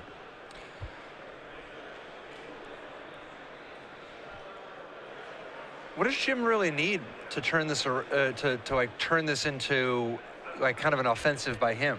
Sphinx's Revelation. That'd be a good one. Under the circumstances, I think that that Elspeth, we're still a ways before it's safe to try to count on Elspeth for much of anything. Yeah. I mean, Jim needs to draw so many extra cards to keep up with these Read the Bones and the Read the Bones and Abzan Charms. And Danny's Thoughtseize is combined with the overwhelming number of Planeswalkers make it real hard for Jim to ever get a chance to spend his mana doing his own thing. So, in the last standard season with Mono Black Devotion, you saw Thoughtseize just pave the way for a card like Pack Rat. But now you see the more conventional use of the card, which is pave the way for a big, expensive spell and force their hand. And that's what this has been a demonstration of over the course of this semifinal match is I'm going to Thoughtseize you, you're going to have to react, and then I get to just fire away and do something huge. Abzan Charm is going to attempt to resolve here. And all this is going to do is draw 2 cards to draw him into Thoughtseize to do exactly what I mentioned, which is pave the way for some big card. We'll see what the top card of the deck is from Course in just a moment. Well, it's a pretty good card too in Siege Rhino.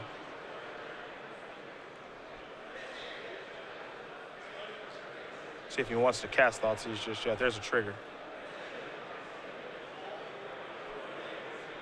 You know there are more hippopotami in Magic than rhinoceroses?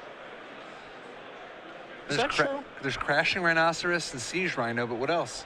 Not counting like changelings and shapeshifters, But like there's like Pygmy Hippo. There's like Bulwark Hippo. There's Feldegriff. There's the other Feldegriff, Questing Feldegriff. I think they should bring Hippo Tribal back. I've been saying this for a while. There are a lot of Hippo incentives right now. Yeah, I would be very happy if Hippos did come back. Here's a Jason Ingenuity. Thoughtseize was countered by Negate. 3 cards added to the grip there for Davis. He hasn't looked at him yet, but he's about to. Bramaz, Dissolve, and a Plains. So a couple of nice options there as he'll untap all those lands. Now it's time to draw another card. This one is a Flooded Strand. And somehow, Jim Davis with a lot of options. A lot of great cards.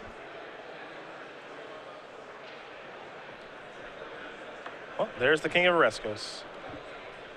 Well, we know Jessup has a Hero's Downfall. They're ready for that one. Jim just trying to wear Danny out. And Danny's trying not to let him, though. There's his Hero's Downfall. Does Jim want to dissolve that? I'd be surprised if he does, and he doesn't. So there goes the Lion King to the graveyard. Jessup going to untap those 6 lands. You see the Siege Rhino will be the draw. Let's see what's on top after that, though. A Windswept Heath. Danny will play that. Trigger the Courser. He's up to 18. We'll see what the top card is next. There's Utter End. And now he's in 2-spell per turn territory. This is the scary part. First things first is the attack.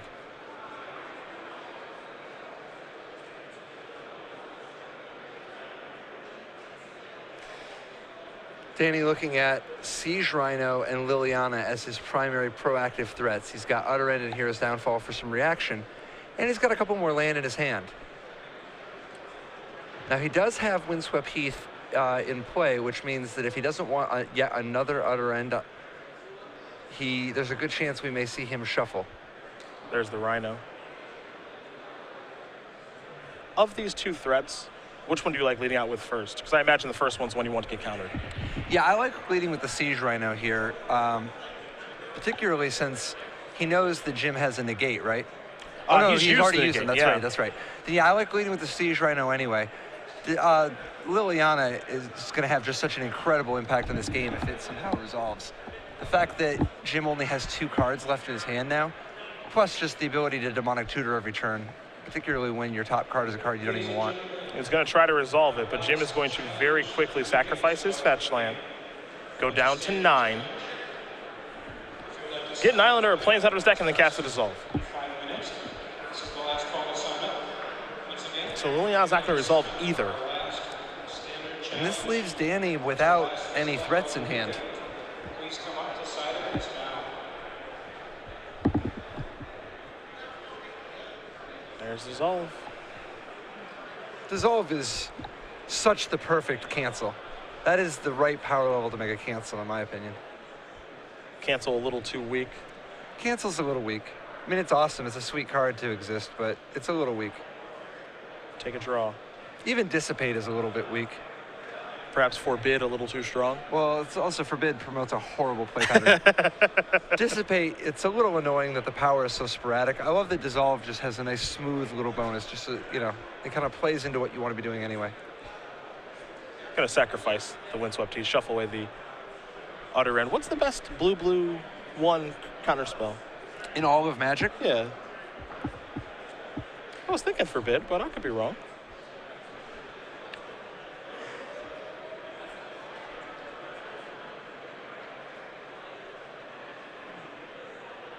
I've got you in. It sure seems like. I've got you in the tank. I'm trying to think of anything that could be better than Forbid. I mean, Forbid's what I would snap off. Failed to find there by Jessup. No land to get, but shuffling the deck much more important. Sandsep Citadel's the draw. Can't be too thrilled with that one. Doesn't want to draw any more lands. Yeah. Can't think of anything I'd rather have than Forbid. Now, for 1U, little Cryptic Command action. Yeah, I'd prefer not to talk about that one. That card's way too powerful. This is on top of the deck now. Davis will draw a card. Picked up a copy Dissolve. That's timely.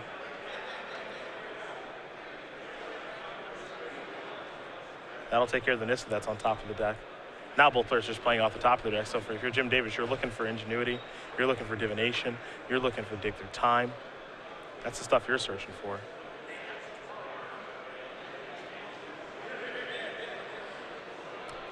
Take a look at the graveyards here before moving forward. Again, he just has land plus Dissolve in hand. Trying to figure out if he's supposed to play that land. He will. Just pass the turn back. We're going to go back Danny Jessup's way. Jessup will untap. Draw a card. It's the Nissa. Top card's a Sorin. It doesn't stop. It just doesn't stop. No.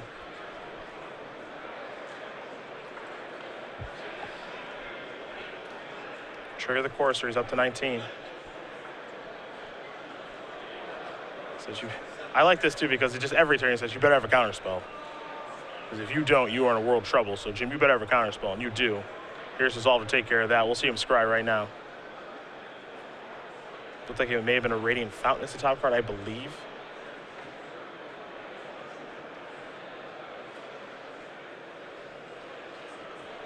We'll see, as he's giving this a long thought with the scry, actually. Yeah, it looked like it might have been a counterspell. Yeah. This is timing the round. This is timing the Whatever it is. I thought it might go to the bottom. I saw him reaching for the deck there, not reaching for the card. So it must be a very difficult decision here for Davis. Yeah, the part of it is that, if it is a counterspell, he might potentially just want to counter the Sorin that's on top. The problem, of course, is that he's at 6, facing down a Courser. He doesn't really have time. He needs a Divination, a Jace's Ingenuity, or a Dig. Now, all of his Divinations are gone, but he still has, is it 1 Jace's Ingenuity and 1 or 2 Digs? And 1 or 2 digs, yeah. Davis drew his card for the turn. What it is, anybody's guess. It's a fetch land. That means the coast is clear. Sorin's the draw. Nissa's next. Wow. It's all coming crashing down. Now the question here for you, well, it's not going to be a question anymore. I was going to say, do you play Sorin pre-combat and then plus it? Or do you play Sorin post-combat and make a vampire? I guess we've seen. Yeah. Diversifying his threats a little bit, which I like. I like that here. I guess this does do a nice job of shutting off Banishing Light. Oh yeah, and the Vampire is a surprisingly effective flyer. Like, the flying is particularly effective because of Jim's potential to draw an Elspeth.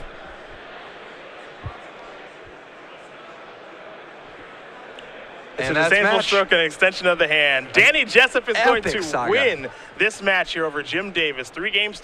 Abzan mid-range will be moving on to the finals, taking down blue-white control, playing either the winner of Dylan Donegan or Caleb Scherer. Congratulations to Danny Jessup winning that marathon affair. Abzan mid-range moving on. Not the first time we've seen this deck make the finals of a tournament. No, that was, and Danny knew what he needed to do. He knew that he had a big advantage from being up 3 mulligans, but Jim had the perfect mix of cards early on, fought super hard, super valiantly to put himself in a position, but Danny just kept pressing his advantage.